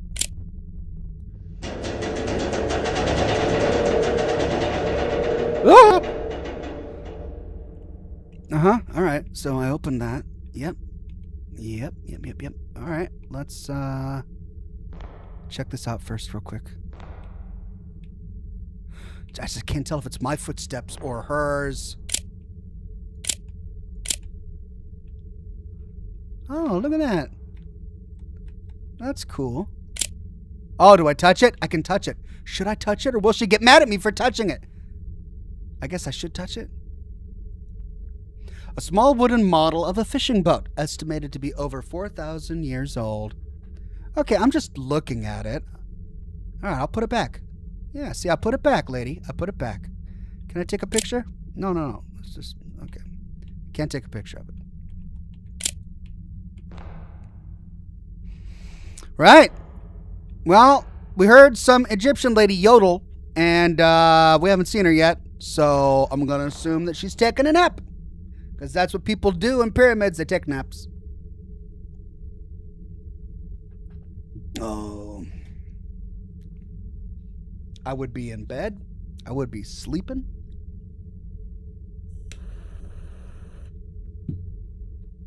Or I'd be playing No Man's Sky. Working on my settlement. Or maybe building my Corvette. I built a brand new Corvette. It looks really good. I'm putting myself in a happy place right now, is what I'm doing. I built 2 Corvettes. One is as thin as I could make it, just because the typical Corvette takes up a lot of space on the screen, and it's just huge, and it blocks your view when you're trying to fight other starships in space. And then I made a big one with like everything in it, because I wanted all of... Oh, was that a well? Oh. Okay. Well, if someone comes behind me and pushes me into the well, just, you don't. If you do.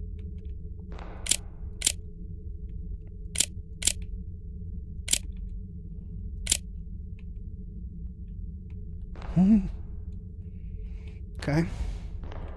All right. Let's go through here. We don't see any yodeling Egyptians. We're okay. It's a dead end, though. Oh, what's that? That's not Egyptian stuff. Henry Caldwell's letter. My name is Henry Caldwell. It's 1922, and I'm leaving this note for anyone who finds it. I came into this tomb searching for answers about the connection between ancient Egyptians and beings from beyond our world. I know I might not make it out alive, but I need to know the truth before it's too late. This place isn't just stone. It watches. It listens. If you feel it too, trust your instincts. I'll try to leave more notes to guide you, but if I've survived long enough to write them. But now I have to run. The air has turned cold, and I swear I can hear her. The Queen's spirit is close. Too close. If you hear whispers, don't look back.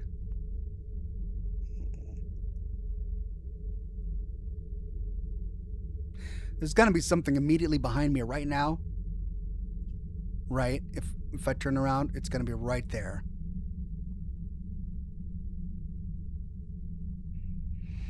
Well, they got me guessing on the jump scares. I mean, I know there's jump scares, but I haven't guessed them correctly just yet. Oh, hey, you were the one yodeling earlier. You've got a good voice for a 4,000-year-old Egyptian. Very good vocal cords. I'm going to take a picture real quick. Oh, I can't. Can I now? Nope, I can't. Of course I can. My camera's not working. As soon as I turn away, she's gone. As soon as I turn away, she disappears. Or she just like stabs me in the back. What if she stabs me in the back? Oh, I don't want to get closer though. Oh, do I get closer? I can't get closer. I'm just gonna turn. she's still there. I'm turning around. She's still there. I gotta get closer. Okay, that's how it is. Gotta get closer. Here we go. Oh. Yodelay-hoo. I'm a friend, dude. I'm really just a nice guy. Oh, I just wanted to take pictures. Oh, man. I would never play this game if you guys weren't here, man. I just never would. As soon as I turn around, there's going to be something. Just, where do I go now? Just freaking...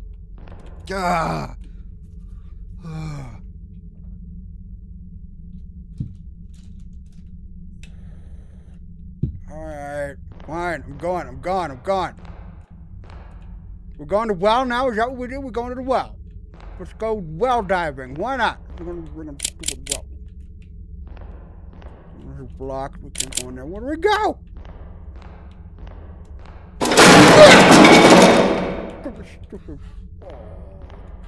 Come on, man.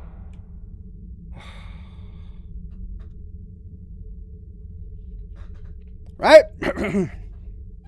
Oh, we're going in here. Let's go.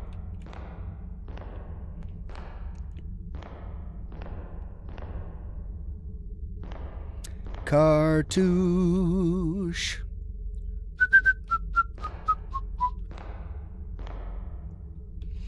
The 76th Doctor says, do you think Fallout 5 could be set in Canada? Episode 7's credits have a huge emphasis on Canada or the Big 5-1. Imagine a Brotherhood of Steel chapter in Canada. Well, I'm really glad that they're expounding upon Canadian lore in the episode, because there hasn't been a whole lot in the series as a whole. So I would love to see a Fallout game set in Canada. I can't take pictures of any of these. Oh, and I can't go back. Oh, I can't go back. Oh, I can't. Oh. Well, none of these are photo worthy. Look at these beautiful sarcophaguses. Sarcophagi, maybe? I can't take pictures of any of them. They're still painted. Ooh. What is that? Oh my gosh, it's a TARDIS. Is the Doctor here? That's an Egyptian TARDIS. All right, let's take a picture. Nope. What is this? It's cool looking. I want one in my bedroom. It's like a dresser, maybe? All right. This is a pretty game, I gotta admit.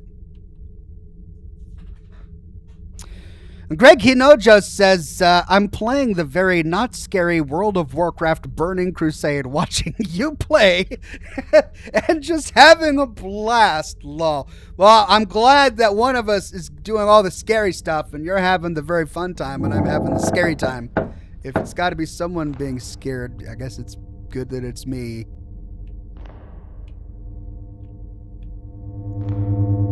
Oh, what was that? Why do I hear electric humming in an ancient pyramid? I don't want to hear electric humming in an ancient pyramid.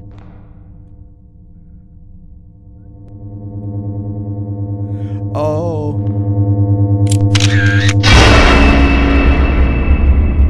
Yeah, it was ghost statues. All right, now, well, what happens if I turn around now? Please don't jump scare me now, man.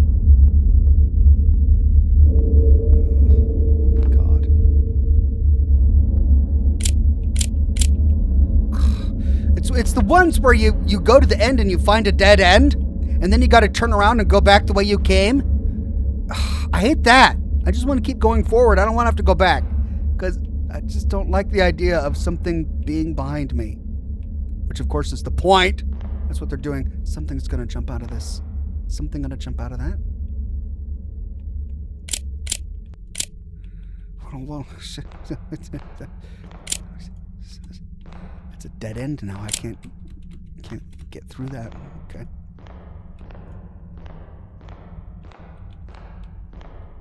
But I can't go back. Oh, as soon as I turn around. Yep. Here we go. Jump scare time. What? Okay, so, oh, there we go. That's it. All right, found it. Oh.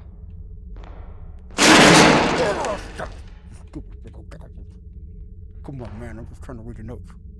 Don't what the noise is. Oh! I just hit something! Oh. Hey. Hey, buddy. Okay. Okay, yeah, that's right. That's fine. That's fine.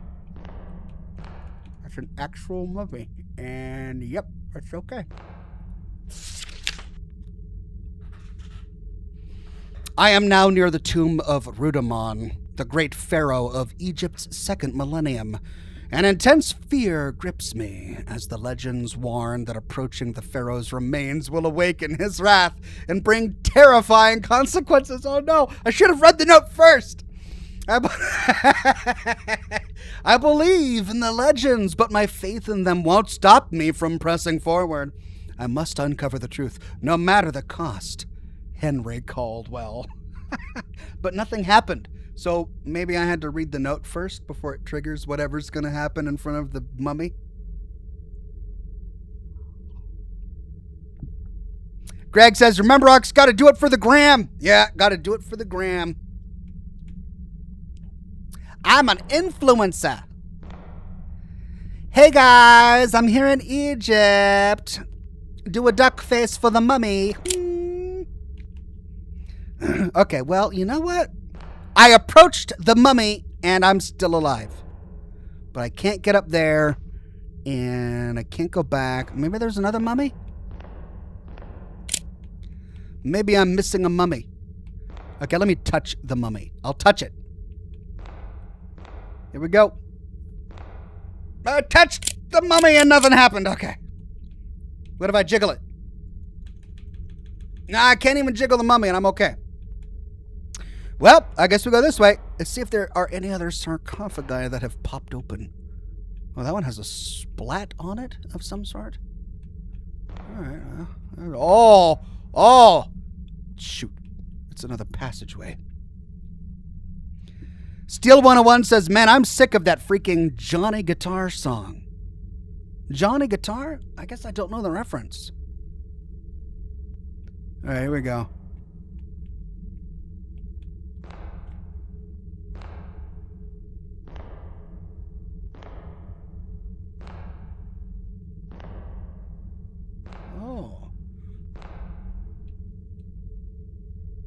Okay. Oh, are we still in the pyramids?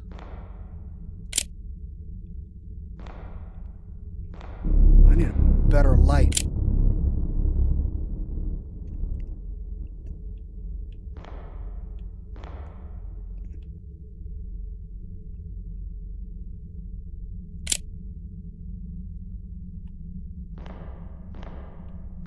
Really? It's not a good idea. I would not do this. I mean, it's a solid slab of granite. I'm going to need help. I mean, they always say lift with your legs, not with your back. I can't just push this off. It's labeled 66681. Somebody labeled it? Why does it have to be 666? What's the significance of 81?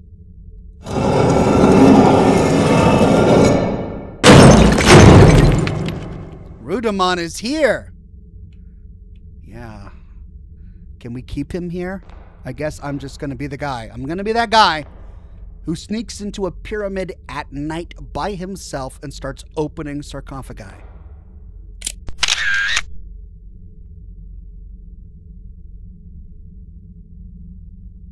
Yep, I took my photo. All right, here we go. Because I'm a genius. Because this is what normal people do.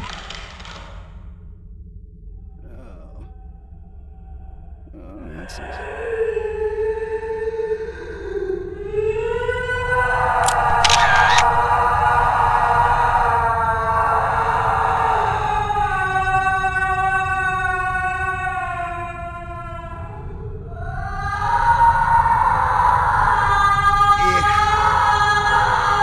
sorry.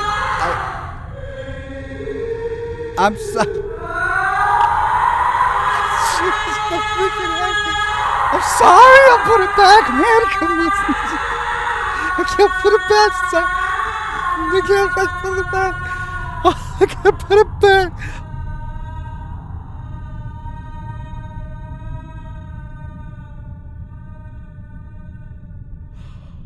I can't.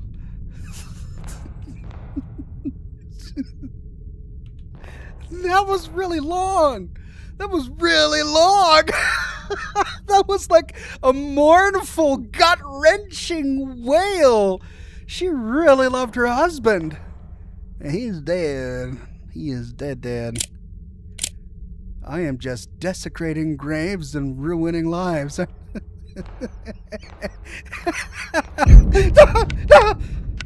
Oh, come on. Oh, come on. My flashlight stopped working. Come on.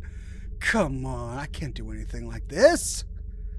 If I turn, I won't know where I'm going. You can't do this to me. Come on.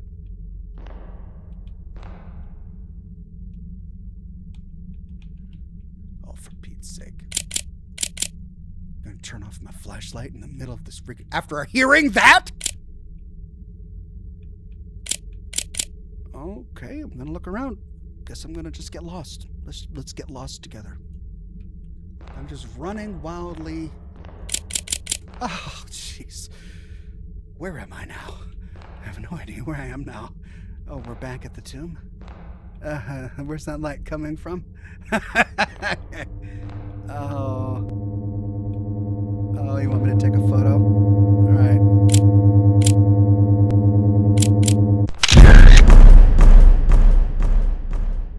What? Wait, what just happened? Yeah, that's what I was. Oh, I'm back here. Oh, I'm stuck in it. I'm stuck in the room. Oh. Those look like fresh fruit. Oh, wait a minute. Am I in the past? Did I get teleported into the past? That's fresh fruit. What the heck?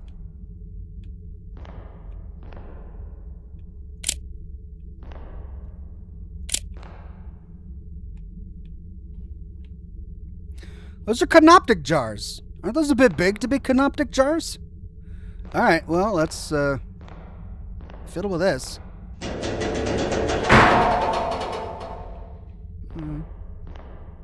What did that do?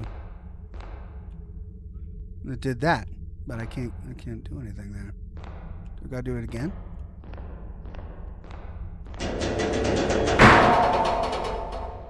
It shuts automatically.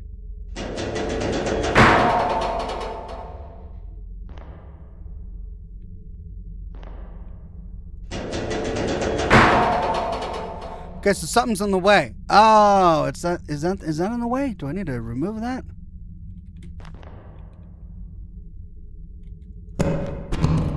Oh, okay.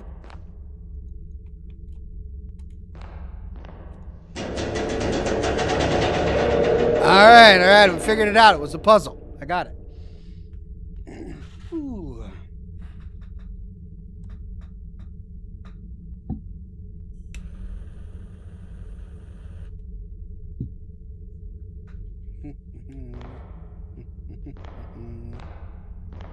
We're okay.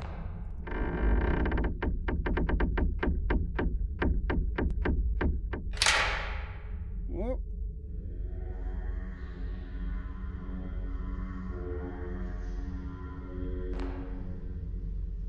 Yes, she's Mikad.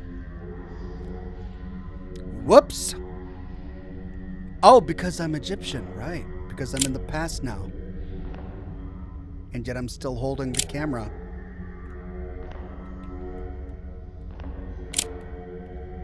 Yichiz Mikad. I mean, we still have potted plants and everything. What was that?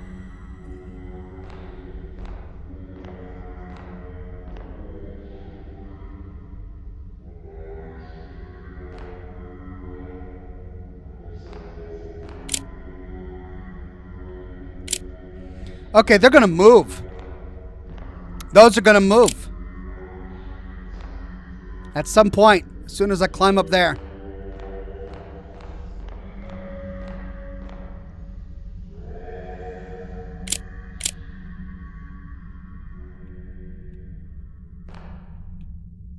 Oh, am I going to sit in this throne? I can't sit in it. Do I eat an orange? Nope. Is there a breeze? There's a breeze. If there's a breeze, that means there's a way out. Oh, he's been here, the dude. If you're reading this, you've probably realized by now that this place isn't as abandoned as it seems. It feels like we've stepped back in time, but I believe it's far more complicated than that. It's as if history itself has swallowed us whole, trapping us in some kind of temporal void. This is not good. You don't say, not good at all. You need to find a way out of here. Whatever you do, don't linger. Henry Caldwell. Okay.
Okay, well,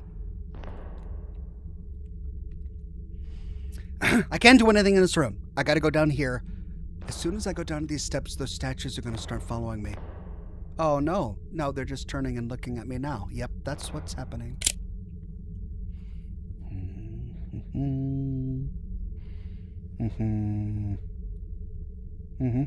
Oh. Is this like a blink?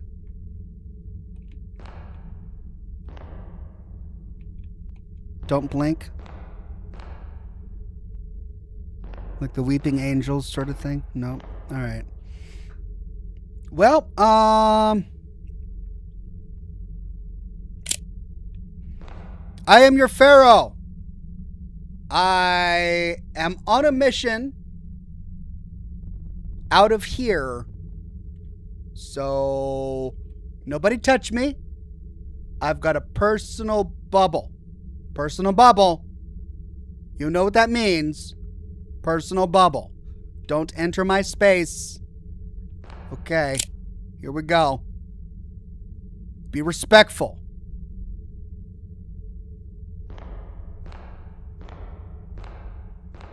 Oh, guess I'll go that way. This is the way I want to go. Because it's my choice. This is my...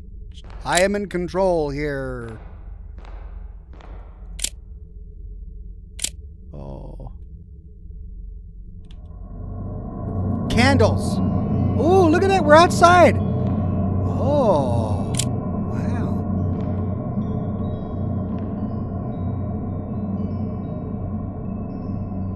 Well, this is all of ancient Egypt we can see. It's just the sliver of stars. That's it. Ah, well, I thought I felt a breeze.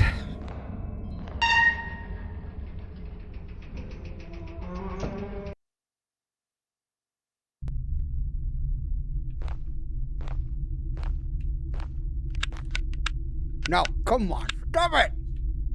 Ah, at least there's candles. Well, let's do this door first. It's locked. Let's try this one. It's locked.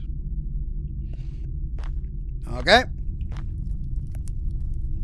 Is it a jail? Or like an Egyptian bathhouse? That's cool. I like that.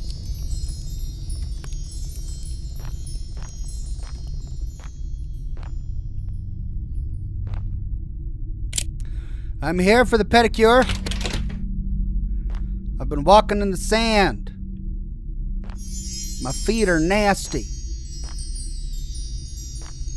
Oh. Don't be looking at me like that. You'd have nasty feet too if you were trudging through the sand.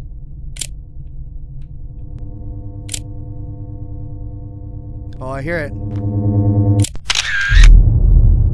Eyeball. Just a big ol' eyeball. Oh, now he's gone. Oh, now he's gone. So we've got a he mummy and a she mummy loose on the premises. One of them is a yodeler, and the other is judging my feet. What is this? Oh, okay. Oh, guess I'll go this way. That just goes back. Doesn't it? Yeah. I came here, didn't I? Oh, I'm all turned around. No, this is no. Oh, I came from there. Okay. Well, what happens when I take a picture of you? Nothing, huh? Well, it's like an obelisk. No, it's like the cap of a pyramid. It's like a pyramid cap.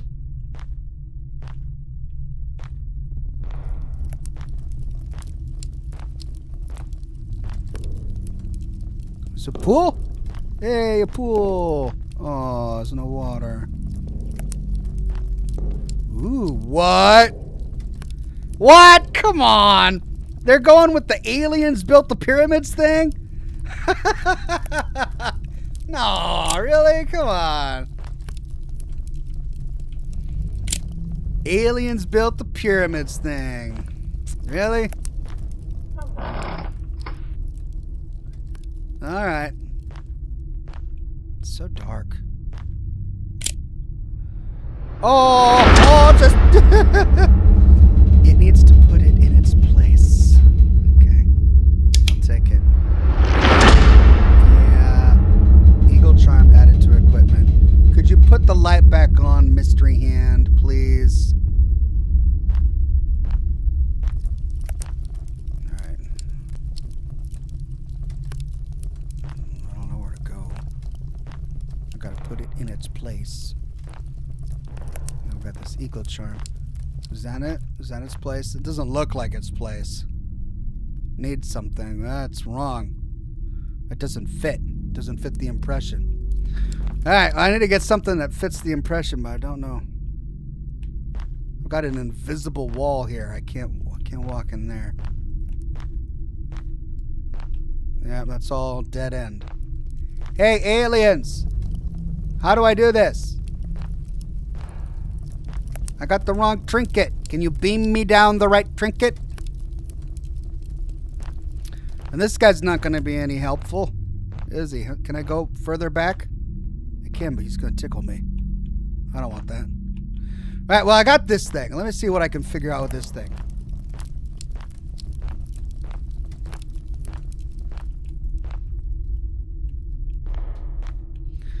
Okay. Do I put it on you? No. We got some doodads over here. Do I put it over here? No. Don't put it in there. Ah! Ha, ha, ha, ha. That's a match!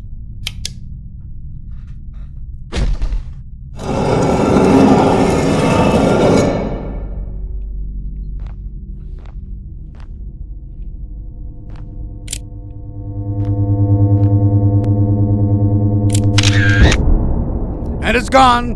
Are we gonna hear another mournful wail?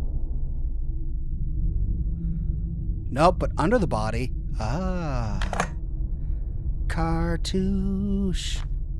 Alright, so we gotta put this thing back in the room that we came from. If I can find my way.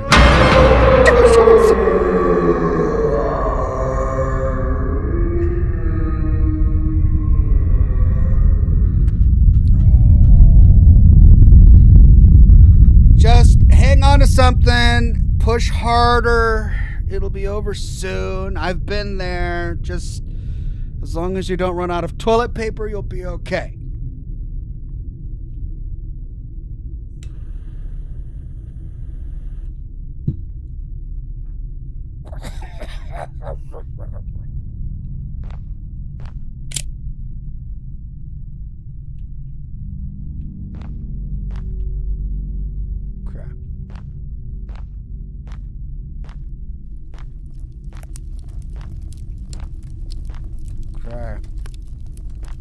It's over here, right? There it is.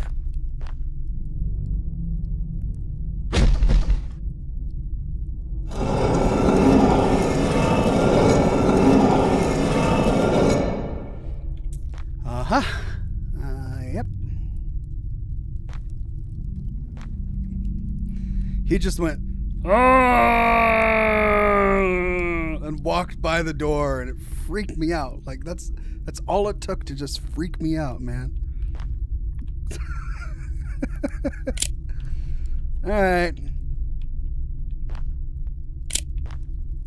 No more alien. Oh, there they are. Hi, aliens.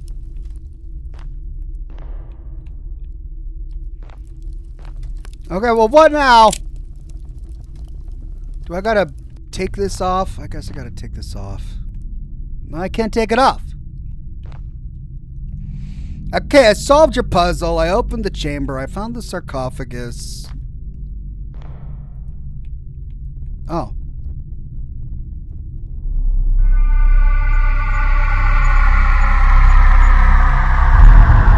Henry Caldwell was right. It seems the legend of AMENTI is true.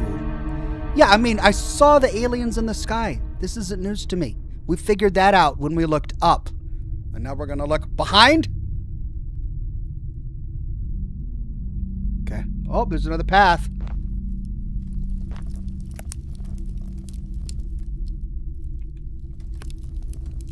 Oh. Oh.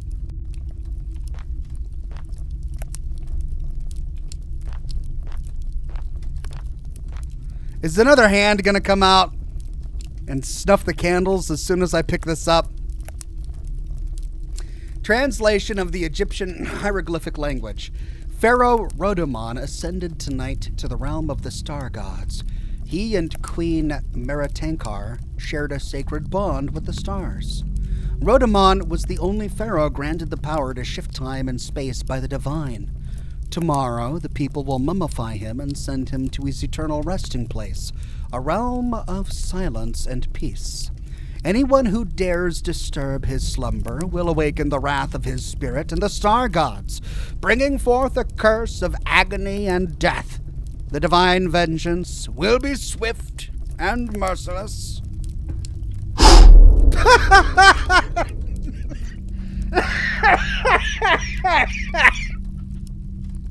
That was great. I like that. He just blew out the candle. He didn't do anything violent. Didn't look at me and go, bleh! He just blew out the candle. That was good. All right, there's another candle here. You forgot one. Where's my flashlight? Oh, God. All right, well. Where's my rum? Where's my rum?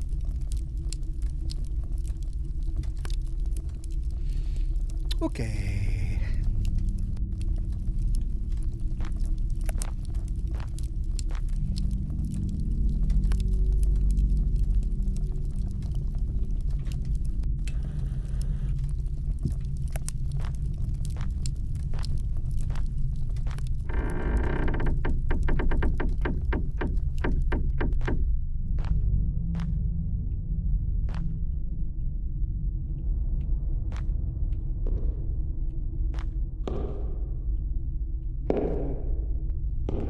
Whoa.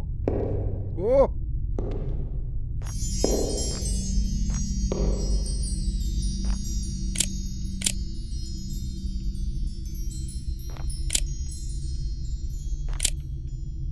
I've been here. I heard footsteps. I heard footsteps. Oh man, I don't want footsteps.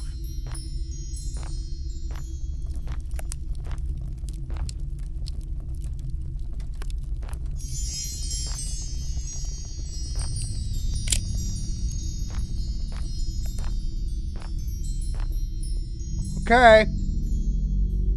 Well, that's new. That's a lot of candles turned on just for me. Guess I'll go.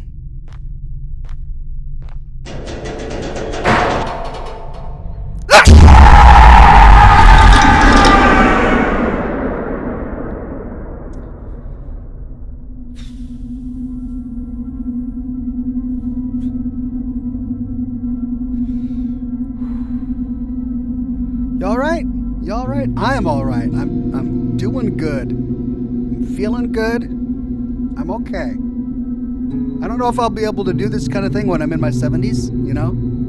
I'm glad I'm doing this in my 40s, because at least my heart is still okay. My heart is still okay. But would I be able to do this in my 70s? I don't know.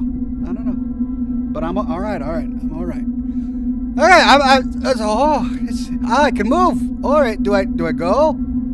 Do I go this way? No. It's a beautiful view, but all right. Let's go this way. I have been touched by the zombie of the Star King, and now we're on like a lake path to the moon.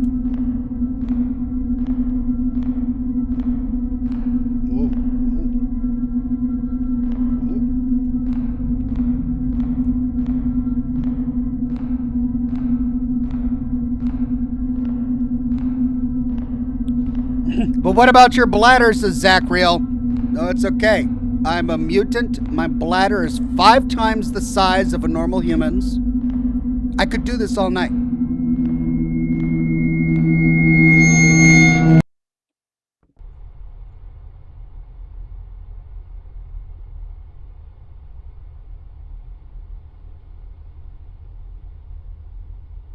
Oh, we're back. We're back, my flashlight. Flashlight. Yeah, okay. Oh, we're back. It's back on. Okay. Well, I'm sorry, lady, for what I did earlier. Thank you for putting it back. I won't do it again. I just want to go home now. I want a warm bath and a pot pie. It seems like it was all just a dream. Yeah, let's go with that. It was all just a dream. None of that was real. Let's go get warm baths and pot pies. What's that? I need to hit something against it to open the way. Oh, all right. Can I? Yeah, I can move it.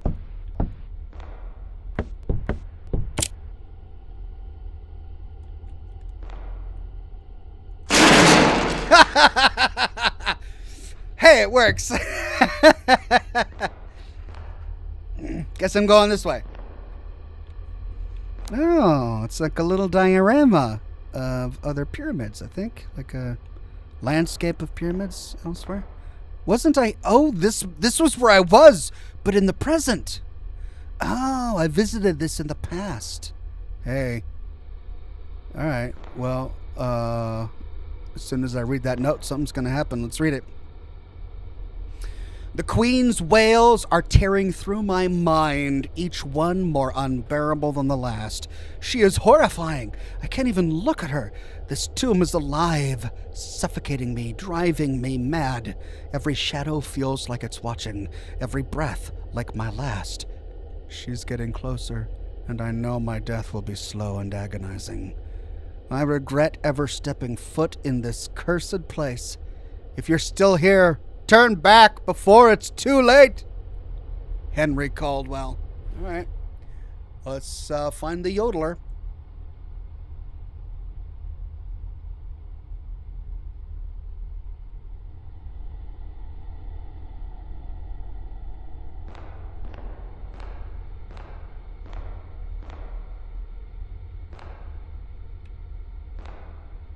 Whoa.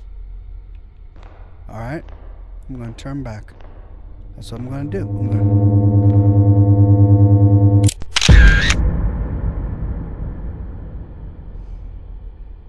Okay, so no, not. I don't want to go into that spider butthole, whatever that's supposed to be. So I'll go this way. Oh.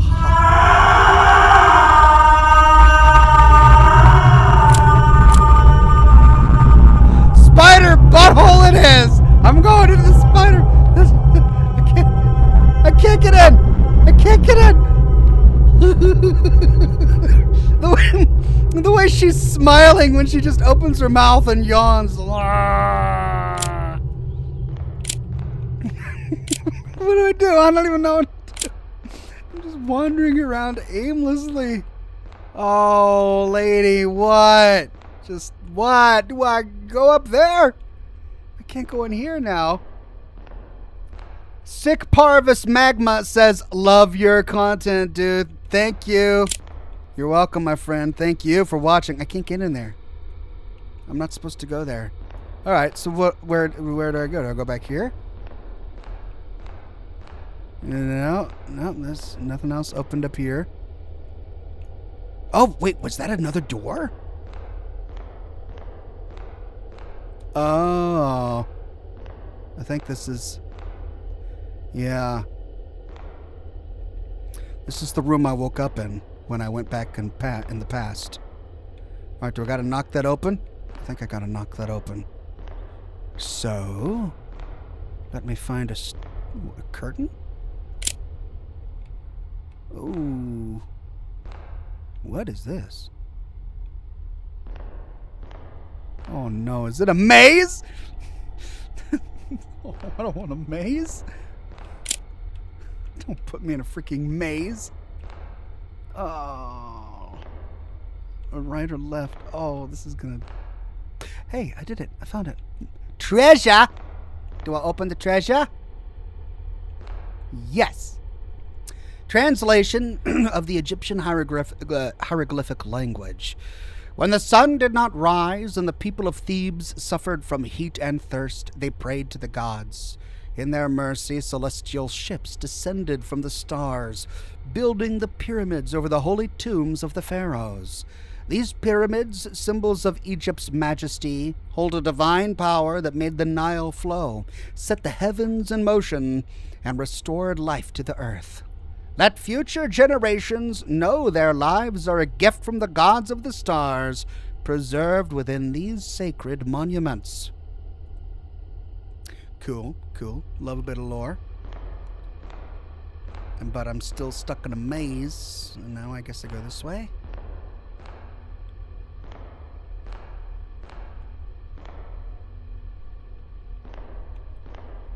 What's under the sheet? Ooh, another glitch. Is it like guns in there? I want guns. That's a chair.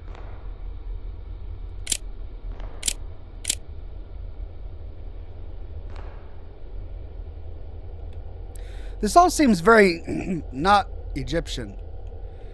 Like it looks like something you'd see in a museum. Big posts and curtains. Okay, well, I think I solved the maze. It wasn't that bad, actually. So, out of the maze? Oh, no, you can't get out of the maze. That's what it is.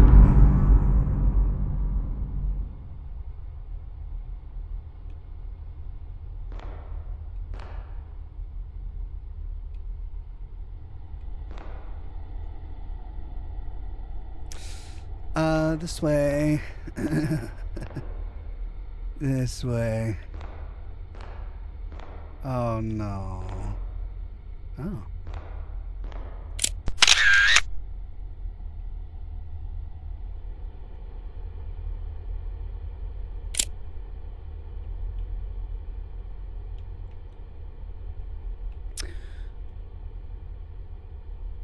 Okay. We found something there. Well, that's a dead end. That's a good thing. We came from there. So we go here. My light is flickering. I don't like that. Oh, yeah. Ah, it's a key.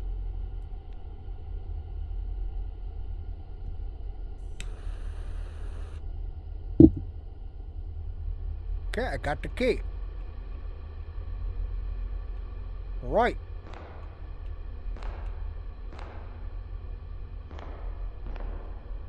So, okay, I guess we go this way, back the way I came. Oh, right. Right. Okay. Oh, you guys again.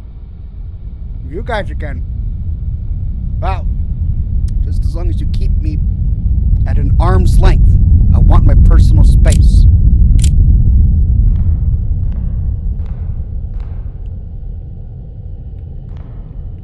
Okay, 2 pads.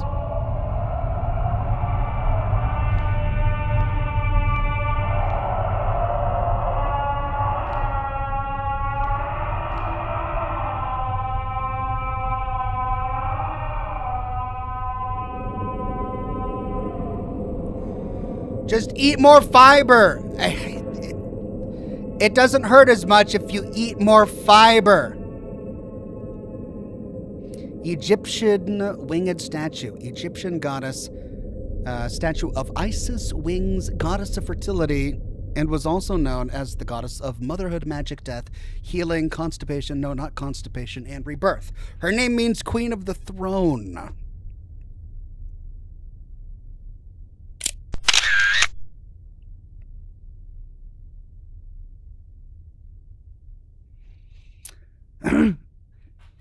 Akiani says, that doesn't sound horribly ominous. Totally ominous and horrible. I mean, I've heard worse in gas station bathrooms. I mean, really, it was just a cry of pain, and everybody gets hemorrhoids, so it's, we've all been there. We've all been there.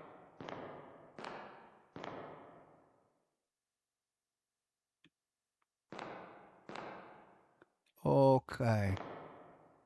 Okay. Oh, they both go the same way. Of course they do. It just wraps around because it's a pillar. Fine. Ooh. Oh, out of the maze. Oh! Oh, fine.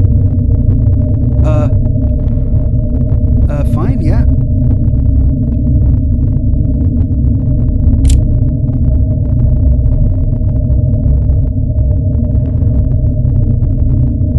Do I get close? I guess I get close. I guess I gotta get close.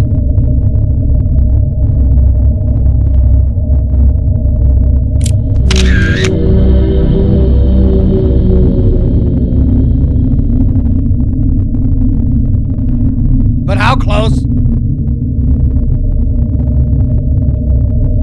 We touch it? Do we poke it with a stick? Is that the dude that's been writing to me? Nope. That's, is that the queen? That's the queen. That's her body. Huh. Alright, well, we found her body. She's not smiling at us, and what if we take her crown? Probably a bad idea to take her crown, huh? Alright, let's not take her crown. Let's just leave her here to contemplate eternity the way that she has been.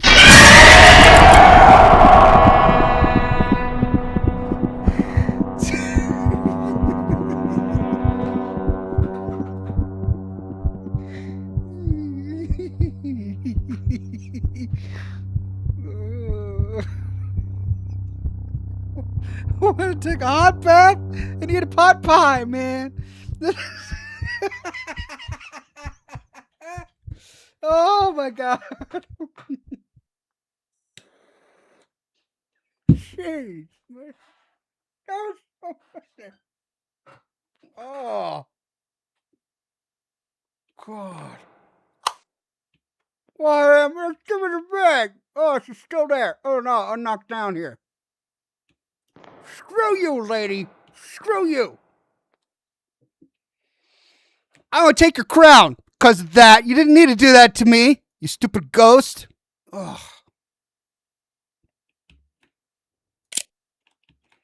Well, I can't take her crown.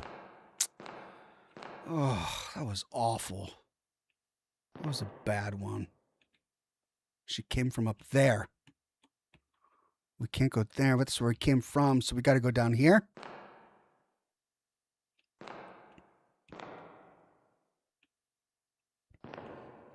Oh.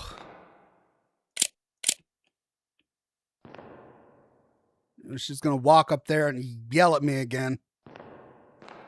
Let's just get out of here. Whew.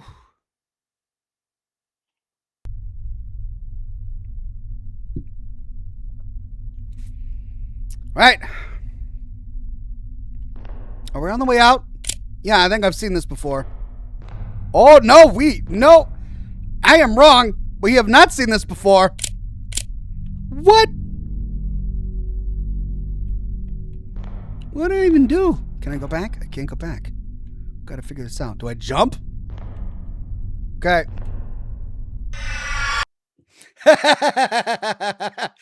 Didn't jump far enough. Guess we gotta try again. Okay. Run and jump. Yep. Okay. Alley-oop. Oh, there's one thing. Alley. Whoop. This is the parkour part of the game. Yup. Oh, that's a far one. That's pretty far. I can't make that. That's too far. Well, maybe I can. Yeah, I can. Oh, right on the edge. Right on the edge. Okay, there we go. Ooh. And across. Ha-ha! No! Really? I got this again. All right, just pretend that didn't happen.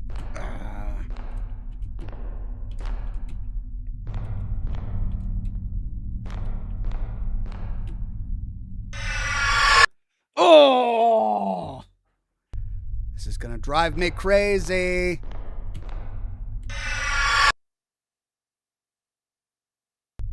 I'm getting frustrated and I'm being reckless. I get that. Like, I'm making mistakes because I'm annoyed.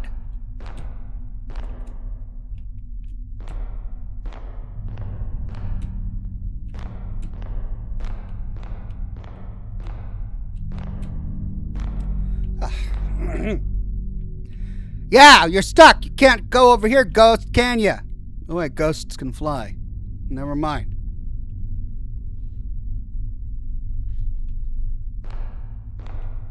I need to find a way out of here. I can't stay in this hellhole any longer. Yeah, that's what I was thinking.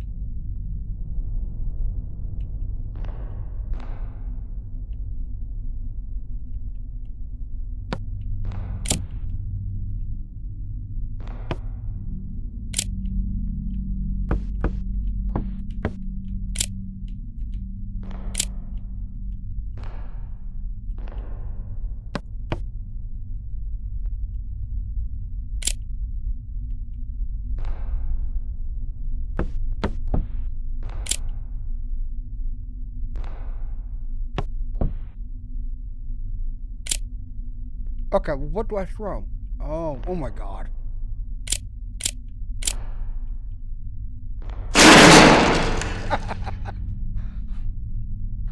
I didn't see that. I thought I had to, like, break through a wall. I like how the wood just explodes outwards. The entire thing just goes. Hey, it's the TARDIS is back. You're not going to teleport me to the past again, are you? I don't like the Egyptian TARDIS, man. The Egyptian doctor is just a jerk. Oh, I see. That's going to disappear. So I'm going to go down there, get scared, turn around, come back. That'll be gone. And then I'll be able to go through there. Okay. Yep, dead end. Here we go. I stand at the end of my days. For 60 years I have consumes me. Soon the breath of life will leave my body, and my time will be over. When Rhodomon died, he ascended to AMENTI, the land of the dead. Yet in my dreams I have seen his spirit suffering, trapped in chains of pain in that cursed place. I do not trust the heavens or their gods. I reject their judgment, and I refuse to go to AMENTI. Do not embalm my body. Do not trap me in their rituals. Let my body stay here within these sacred walls, in this stone chamber. Let my soul remain in the shadowed halls of this pyramid, to wander forever, free from the torment of the afterlife. So that's why her body wasn't in a sarcophagus. She was afraid of going to heaven or hell. Right? And when we turn around, the TARDIS will be gone. Yep. Okay. Well, gotta say, I kind of like that queen lady when she's not scaring the besnot out of me. There's a path over here and then just darkness over here. Oh.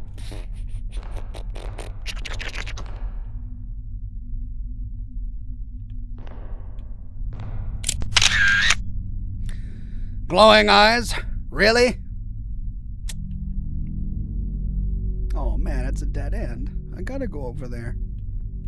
And I heard the footsteps.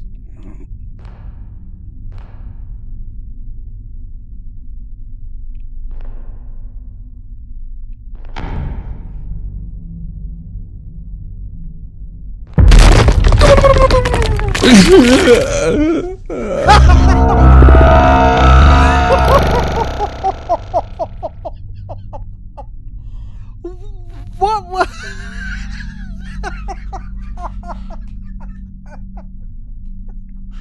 What was that death effect?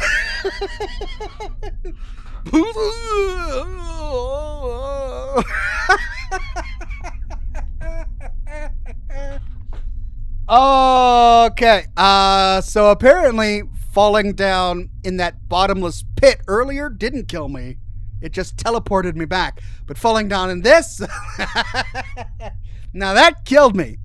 All right, let's try this again. See if I can figure out the puzzle.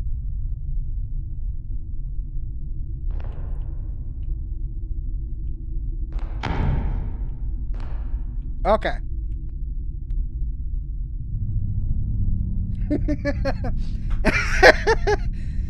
S. Knightley says, they spent all the money on the other voice actor. Yeah, the lady doing those screams, that was really creepy. But then the main character's death noise was just like, whoa! It was so bad. All right, we got to figure this out. There's symbols over there. Let's see if there was anything on this dude.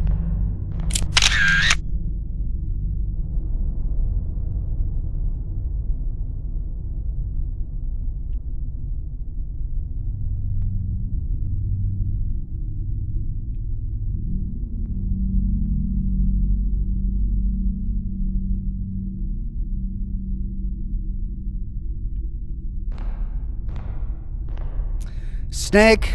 Snake.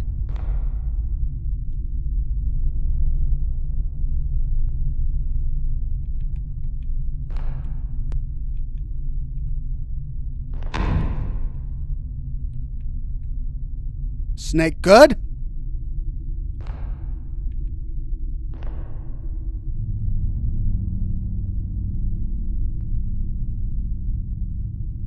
So the only option is snake. Snake, lion,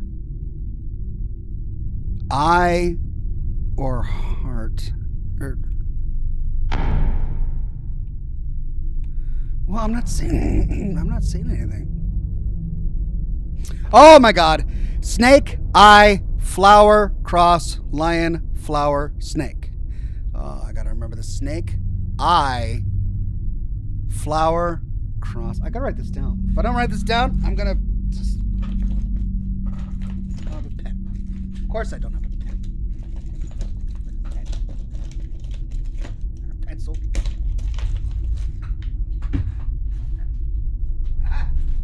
Pen. No.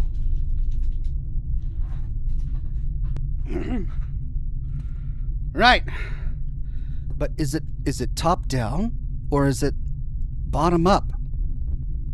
Because the next one was eye. So it's got to be bottom up. So, snake, eye, flower, ankh, lion, flower, snake. All right, I'll set that there.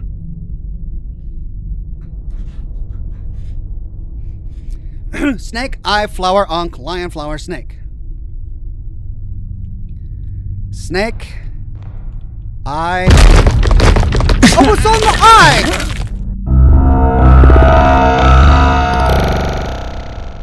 I was on the eye! I guess I can't go diagonally. I have to go, like, straight.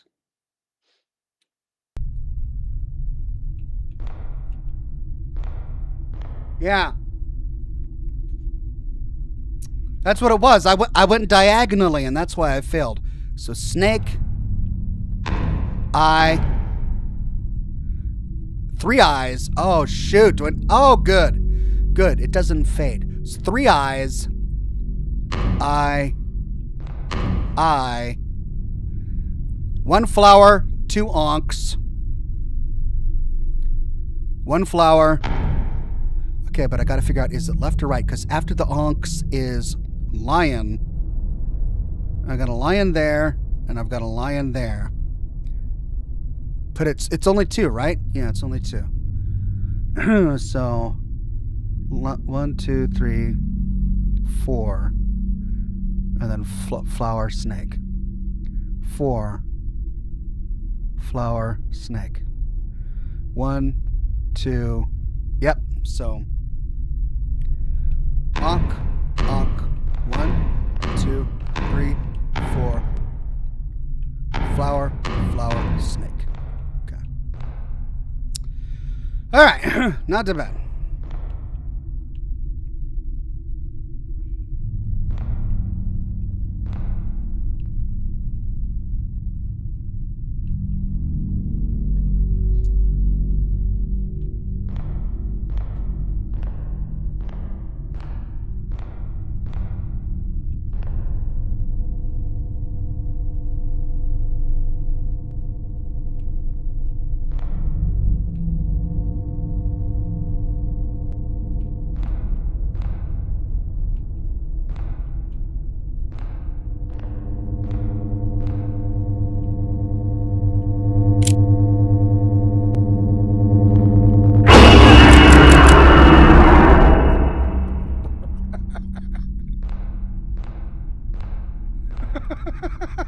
I was just crouched down here.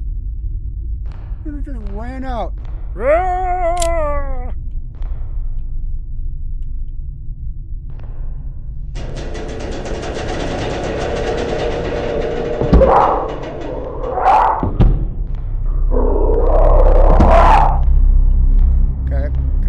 Okay, what?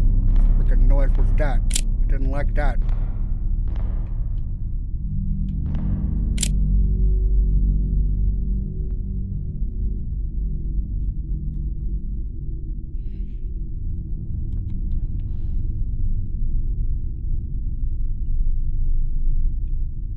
No. Oh, he didn't make it. Oh, he didn't make it. No. As I write this, I don't know if I'm still in the world of AMENTI or if I've somehow returned to my own time. Right now, feral mummies are trying to break into this chamber. My time is up and they will kill me. But strangely, I feel a sense of peace. Knowing that I've finally answered the question that haunted me my entire life. The legend of AMENTI is real. The ancient Egyptians truly had a spiritual connection with beings from beyond, spanning dimensions of space and time. The theories about their afterlife were all true. To whoever reads this, I hope you escape. But if AMENTI has trapped you, there may be no way out. Henry K. And he died while writing it. Castle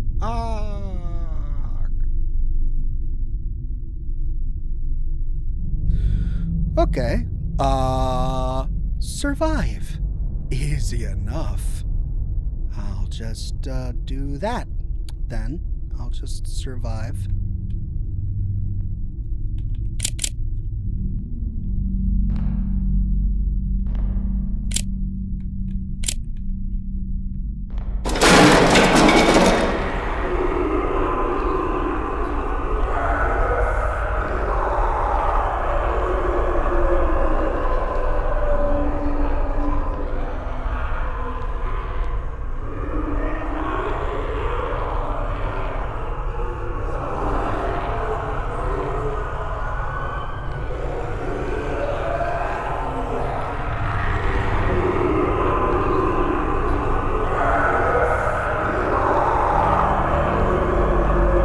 came.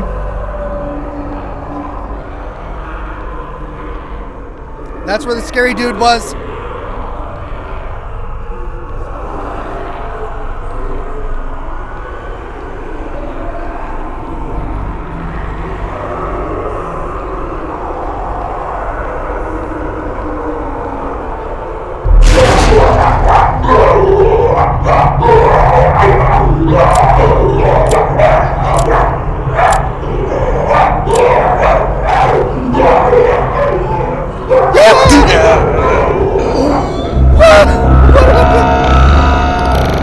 He disappeared. It expected me to turn around. It expected me to turn around. I didn't turn around. I backed out. That's why he vanished. Okay. So we go forward.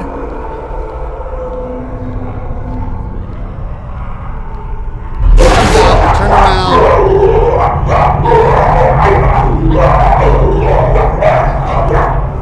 They come out. So we turn right. Immediately left.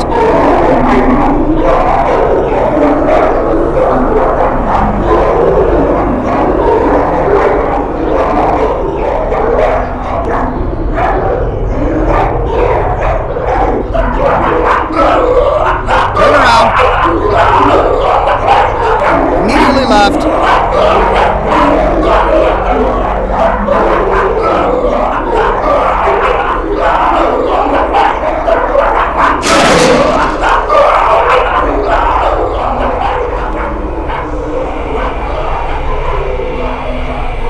Straight. Turn around.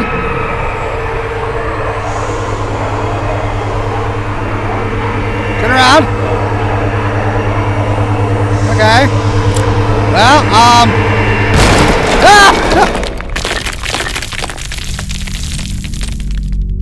I mean, Poppy's playtime was worse, really. I mean, gotta say, that was bad, but Poppy's playtime, that was worse. Huh? Okay. Well,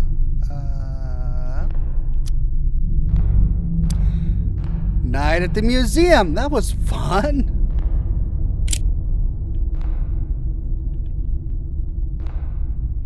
Okay, I'm out. I'm out of here. Which way is out? I think it was back this way. Don't remember. Nope, that was all dark. We came this way. No, that was what. Aha!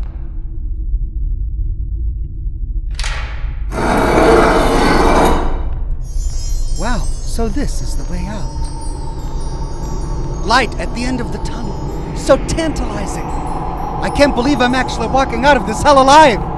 We're almost there. I can smell the fresh air.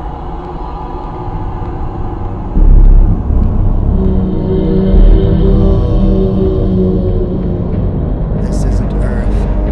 Oh. Donuts? I'm trapped in the world of AMENTI forever. No! Donut spaceships! The donuts are coming to get me! No, they're halos. They're like halos on top of the pyramids. Right. Oh, that's scary.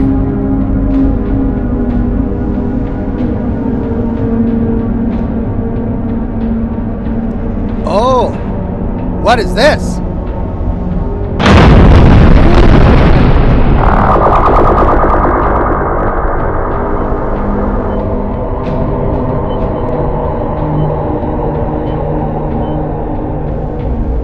Fade to black?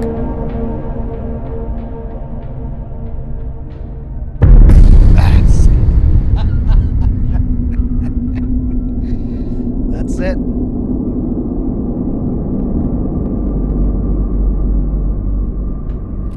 Okay, we did it. According to recent reports, American photographer Ethan Carter famous for exploring and capturing images in terrifying locations, has illegally entered the ancient tomb of Rudimon beneath the Great Pyramids of Egypt. Unfortunately, Carter has not returned, and all attempts to locate him have failed. This isn't the first disappearance linked to the tomb. Years earlier, renowned historian Henry Caldwell also entered Rudimon's resting place alone and was never seen again. Some places are cursed, and those who enter may never leave. To be continued. To be continued. Okay, so there's going to be a sequel.